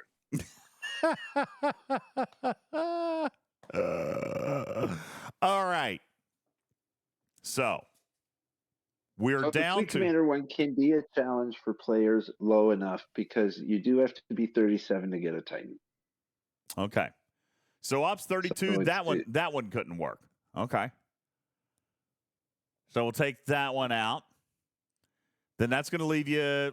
Let's look at for an What's the Ops milestone for a 32. 32 for Yeah, the- that's what I wanted to look at. Yeah. Ops 32. Where did I just go? I just lost it. Ops 32. Here we go. Ops 32. Let's go back and find the what's the one called for materials? It's just building and research, I think, right? Building and here we go. Building and Something like research. All right. Let's take a look at an Ops 32. Ops 32 has 26,000 points required, 26,700 to be exact. We're going to divide that by G3 uncommon. That is 20 points. That's 1,300 materials. So, DJs, let's say pause this and come back for the next show so you can do like a quality ways to do each of the dailies We're in the middle that of it, feed though. each of the other ones. But we've also been going for 4 hours. Yeah, So we're just getting started. true. I'm just kidding. I want to go to bed. On a roll. There's a peanut butter waffle taco calling my name. That's right, Juby. There better be We bacon. finally got to SDFC. All right. Ice Wolf says that's a lot for Ops 30. Is it, though? Is it? You only Are have any to of do. us Ops 30? I mean, no. Yeah. But we also don't. Ops 30 isn't going to have the same level of efficiency. I mean, you look at if I look at a component on an enterprise, that is nowhere near what someone in G3 is going to spend. Okay? We're still talking one component. Short says 1,300 is a lot in G3. It was when we were G3. It ain't no more. It's not. I promise. Okay. I did have a comment the other day on one of my YouTube vids. DJ, you live in whale land. Don't tell me what my pain points are. I mean, yeah, but I mean, I know what they are. And I'm not saying that you can just crap out 1,300 materials every time you sneeze. That's not what I'm saying. But I'm saying this event is not impossible for you to do twice a week. That was a mental image. Thanks for that. What, crapping out materials? Every time you sneeze. it's like a mart. It's not a shart, but it's a material fart. DJs, we're on iTunes. Watch your language. I still didn't say the S word, you foul mouth. All right. Vic says we crap out materials all the time. All right. Dastros says ships don't count. Even better, Dastros. That's even better because there's an infinite amount of research. I can promise you, you will never, ever, ever, ever, ever, ever, ever, ever, ever, ever, ever, ever, ever, ever, ever, ever run out of research to spend materials on. Ever, ever, ever, ever, ever, ever, ever. Drama. Tarpish. Drama. You'll never run out of research. All right. And by the way, you're not really technically going to run out of buildings to spend them on either. Because you're Ops 32. There's a lot of ways to grow up. Okay. So, Mimi says, DJs, Ops, hold on, let me find it. I just lost your chat. Ops 33 takes 780 uncommon ore. As in, an Ops 32 only gets 2/3 of their SMS by pushing off. One building. That you're talking one building. All right. And never once have I said it's only one component, one building. Actually, I've said it's usually between 1 and 2. But again, the argument comes if you're not going to do it on Saturday, you've got the ability to spread it out a little bit. What would you have done on Saturday? If you were going to chase even 1 or 2 milestones for your officer, you're doing more than one building. You're doing more than one component. And the last argument that I'm going to make, oh man, I so want those waffles. The last argument that I'm going to make, Mimi, just in case you somehow mathematically convince me that I'm wrong, which I don't think you're going to do, but just in case you do, because it's been known to happen. Just in case you do. Just in case a player doesn't finish all 11,000. Oh, and I didn't even remember this. Holy smokes, chat. You guys have been letting me go on all this time, and you didn't even remind me about the meta. Guess what?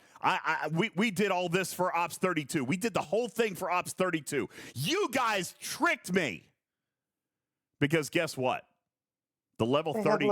They have a lower meta. You sons of biscuit eaters.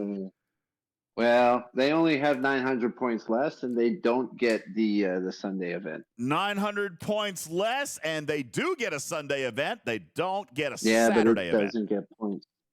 No, they don't get a Sunday event either. The Swarm Sunday event does not pay towards the meta. Only the new one. So they get 40. 5 events. All right, so hang on. What's it called? What's the meta called? It's not called waffles. I was just looking at it. There's something about waffles. Ahead of the curve? No, Berlin. You don't get to say that it's only 87 uncommon unless that's a base value. You don't get. Is that a base value? Don't look at Spock's Club for that. It takes efficiency. Where's ahead of the curve? Ahead. Dude, I'm running out of waffle gifts. Okay, head of the curve. You guys are trying to tempt me to get me out of here. Okay, 32. Ops 32. They only need 10,900 points. So let's go back over. 10,900 points. We'll fix this up here. They only need 10,900 points. So now you're down to 5 events per week. 5 per week. 5 in a week. That's it. Now, one other thing that I wanted to look at before I forget, because it's already faded. Oh my God. Hold on. Shh. Here's the last argument that I'm going to make, Mimi, just in case you convince me. This is your third last argument. I get as Go many to as I bed, want. bro. Twinkle, twinkle, little star. How I wonder what you are. There now you are in dreamland. You're welcome. Dream of Karkin. When you wake up, you're a waffle. Okay, now listen. Mimi, just in case there is a player out there who is at the early stages of all of this. Shush! If you're at the early stages of all of this, is it the end of the world if I don't finish the meta this month? Do I lose my tokens? Do I lose my tokens? Mimi. No. Mimi. Maple syrup. Oh, I don't eat syrup on my waffles. It's just peanut butter and butter. Oh, but they need Pig Riker. On the waffles? Webster Sponge says, yes, it is, DJ. An Ops 32 deserves 100 epic shards every single month. Okay. They can do it if they earn it. How about that? Cash me outside. How about that? I didn't get 100 epic shards every single month. Not at Ops 32. And you know what? If you go all the way back to the Tendy meta, you had to spend way more materials than this one's asking for. Yeah. Go back to the Tendy meta. God. Go back to the 4 of 11 meta. That was harsh. You had to spend a lot more materials than this, and you only had 1 day to do it. I wasn't even playing then. You had 1 day. Okay? Comparatively, this was still a pretty stinking good average out of the thingies. What now? Average out of the thingies. And if you don't finish your monthly meta, let's say you got 8,200 points. Let's say you got the 3,000 tickets instead of the 6,000. Then next month you could do the 3,000 and still get your pull. It's just going to be slower. Let's look and see what 8,200 points would take. 8,200 points. Let's drop it down to 5. Right? Didn't you say that 5 events? If we did 5 of the weeklies at Ops 32 and 7 pinnacles, now I'm down to only needing 2 for the month. And by the way, last thing for the 4th time. This is this month because there's 26 days in the month. But next month, it gets even better. Next month, on a 28-day cycle, which is why I put this cute little drop down in here, on Ops 32, wouldn't need any weeklies. As a matter of fact, Daystro says that player should only do 4 events per week. And even then, you only need 6 in the month to finish. Oh, not to finish. That's the 8,200. That would be to get 3,000 of your tokens. So this is not an all or nothing thing. That's what I think players are missing, is that this is a progression-based, keep your progression month to month kind of thing. Finishing all the milestones is a stretch goal. Getting 100 epic shards every single month is the stretch goal. It's not a gimme.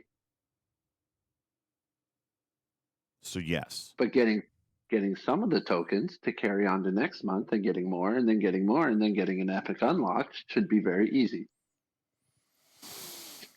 Well, there's certainly ways to do it. And there are less expensive ways to do it, but it'll be slower. Mm-hmm. Okay? Easy peasy. Forgotten Sex says, wait, DJ, are you saying that we're going to see this stuff next month then? Yep! And the month after. And the month after that. And maybe the month after that. I don't know. Unless somehow Scopely takes the feedback from the community and axes the whole thing. In which case, community, you would have to sit down. Because this is ultimately and long-term better for everybody. People don't remember. the Tendy meta, you don't remember. Clearly. Go back. Go back, find the content from back then. Look on stfc.space. It probably exists. Look how many materials you had to spend back then. So, anywho. I'd rather eat waffles. All right, it's time to go eat waffles. I'm going to press this button right here. I'm going to press that button, and let's see. What song are we going to play as we leave? Should we play another Beck Christmas tune? I feel like that would relax everybody. All right, everybody. Scaly says, how about learning from past foibles? What are you talking about, Scaly? This is better than any meta that they've ever introduced. And honestly, it's actually cheaper, too. On the other hand, I would actually point out, though, that the rewards at this current point in time are not as good as I would like them because, yes, you got it, Nardoff. You've got a 2/3 chance of getting an officer you probably don't want. So there's that. I'm still working on the choice thing. All right, we're having talks about it. I don't know. Why would they? I don't know if that one's. Why would they even have the pick officers? If there was choice, no one would ever pick them. I know. Despite their name. I know. Don't pick the picks. They're bad. Yeah. Anyway. All right. Listen.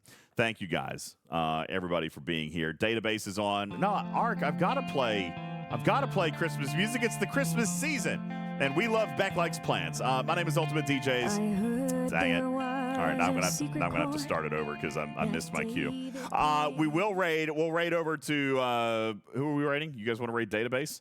Oh my gosh, we're getting ready to hit another commercial break. We've been on way too long.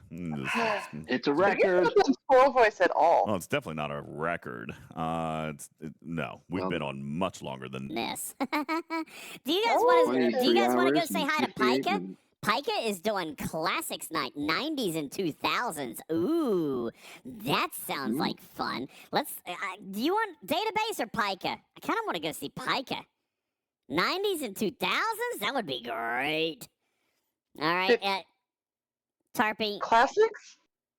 90s? That's classics? Oh, no.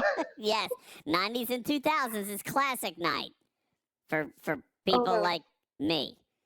All right, we're going to go say hi to Pika. And I'm going to thank all of you guys for hanging out in our chat. My name is The Ultimate DJs. I'm your friendly neighborhood cat person saying meow for now. I love you. I mean it. Thank you for tuning in to Talking Trek Live, Star Trek Fleet Command's official podcast. We're going to go now. Merry Christmas, Happy Holidays, Happy Hanukkah, and all the things. Merry Christmas, Hanukkah. I heard there was a secret chord. And we'll catch you on the next one. Good night. David played in it, please the Lord, but you don't really care for music, do ya? Well, it goes like this: the fourth, the fifth, the minor fall, and the major lift, the baffled king composing hallelujah, hallelujah, hallelujah, hallelujah, hallelujah.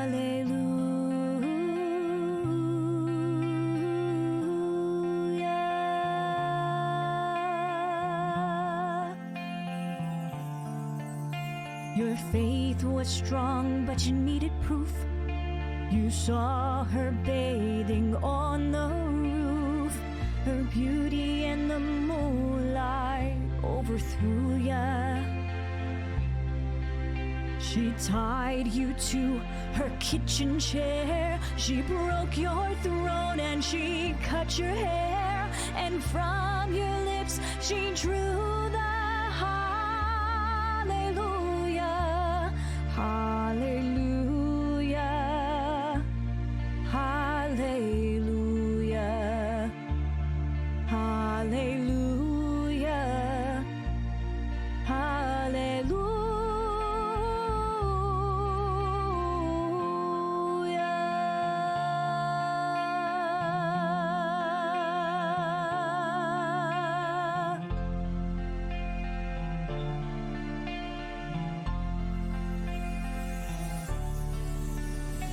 Well, maybe there's a God above, but all I've ever learned from love is how to shoot somebody who outdrew ya. And it's not a cry that you hear at night. It's not someone who has seen the light. It's a cold and it's a broken